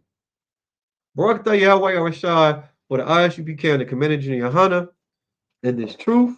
So with that, we are the ISUPK, man, the Israelite School of Universal Practical Knowledge. Started on 1 West 125th Street, Hall, New York. All right. And with that, we're going to go ahead and get these class announcements. We're the ISUPK Star 1 West 125th Street, Home, New York. Rule for new brother and sister. When a new brother or sister comes into the school, they are off limits for 6 months. They are to be saluted only. They are here to shed themselves of the world. If they need transportation, the teacher will arrange it. After 6 months, if a brother or sister has an interest in a particular person, he or she will get permission from the head to speak to a brother or a sister. There is another 6 months in which a brother and sister will court each other. After the 6-month period, brother and sister will get permission from the head to marry. You understand? Tithes, which is a commandment. Numbers 18 and 21, where you find it, Malachi 3, 8 through 10. My Ishero, which means a tenth in the Hebrew, 10% of every penny of any increase the Lord gives you. You pay to the school, all right? You see it, the donation. Give to General Mayakala. All right. Priest fund is a free will offering for the priest. It's not mandatory. Whatsoever amount you would like. The upcoming holy convocation is tomorrow. All right. More of a blowing of the trumpets. Reminder for Akim. All right. If you have any questions, please reach out to the ISUPK, the Israelite School of Universal Practical Knowledge. If your relatives, friends, and families, hell, anybody, as long as they're so-called Black, Hispanic, Native American, Indian, hell, even if it is a devil, you understand? They want to know how they can help the community, lead them to the ISUPK. We have men that are well versed with the understanding and know exactly what to say. All right, exactly what to say. So with that, imagine, which means to stand. Wapunya Hakwadam, turn and face the east. Sisters, if your head's uncovered, please cover it right now. Brothers, put on a war scarf or a headband, a mitri or something. All right, now we're going to get these prayers. All right, this is the Lord's Prayer. Make sure you're facing the east. Repeat after me. Abanawa, Shabbat Shemayim, Kwadash Hayasham Ka, Yahweh, Malakutka, Taba'a, Ratazayaka, Haya Asha, Ba Rataza, Kawa, Haya, Bashamayim, Nathan Lanawa, Lakam, Call Yawam, Wasalak Lanawa, Kabawafi Nawa, Kasalak Nawa, Kabawafi Nawa, Wala'a, Tabayaya Nawa, Banasaya 1, Abal, Hawashaya Nawa, Mayan, Rai Kayela Ka, Hamalak Wath, Waha Allah, Wathapara, La Awalamyam, Aman. Well, I just read in the Hebrew going to English. Our Father, which art in heaven, hallowed be thy name, Yahweh. Thy kingdom come, thy will be done, in earth as it is in heaven. Give us this day our daily bread, and forgive us our debts as we forgive our debtors. And lead us not into temptation, but deliver us from evil. For thine is the kingdom, and the power, and the glory forever. So be it. This is the prayer for the power of the Akak. Yahweh, by Hashem Yahweh Shah Babakashah, Nathanda Nawa, Akak, Akak, La Rapa'ah, Ka Makala, Wakal Matawa, Akak, La Tahar, Hamatazariah, Hakak, La Hakwim, Hamathiam, Hakak, Al Rakawath, Hatama Allah, La Garsha, by Hashem Yahweh Shah, Duadaman. In the English, Yahweh, in the name of Yahweh Shah, please give us the power to heal all manner of sickness and all manner of disease, the power to cleanse the leper, the power to raise the dead, the power against unclean spirits, to cast them out. In the name of Yahweh Shai, thank you, and so be it. Bless Israel. Yahweh, by Shem Yahweh Shah, Barak Lanawa, Wayasharala, Wayabayah, Saparya, Barak, by Shem Yahweh Shai, the water of Man. What I just said was Yahweh, in the name of Yahweh Shai, bless us and Yasharallah and the school in the name of Yahweh Shai. Thank you. So be it. All right. So with that, I'm gonna give one courtesy salute to the brothers, men of Israel.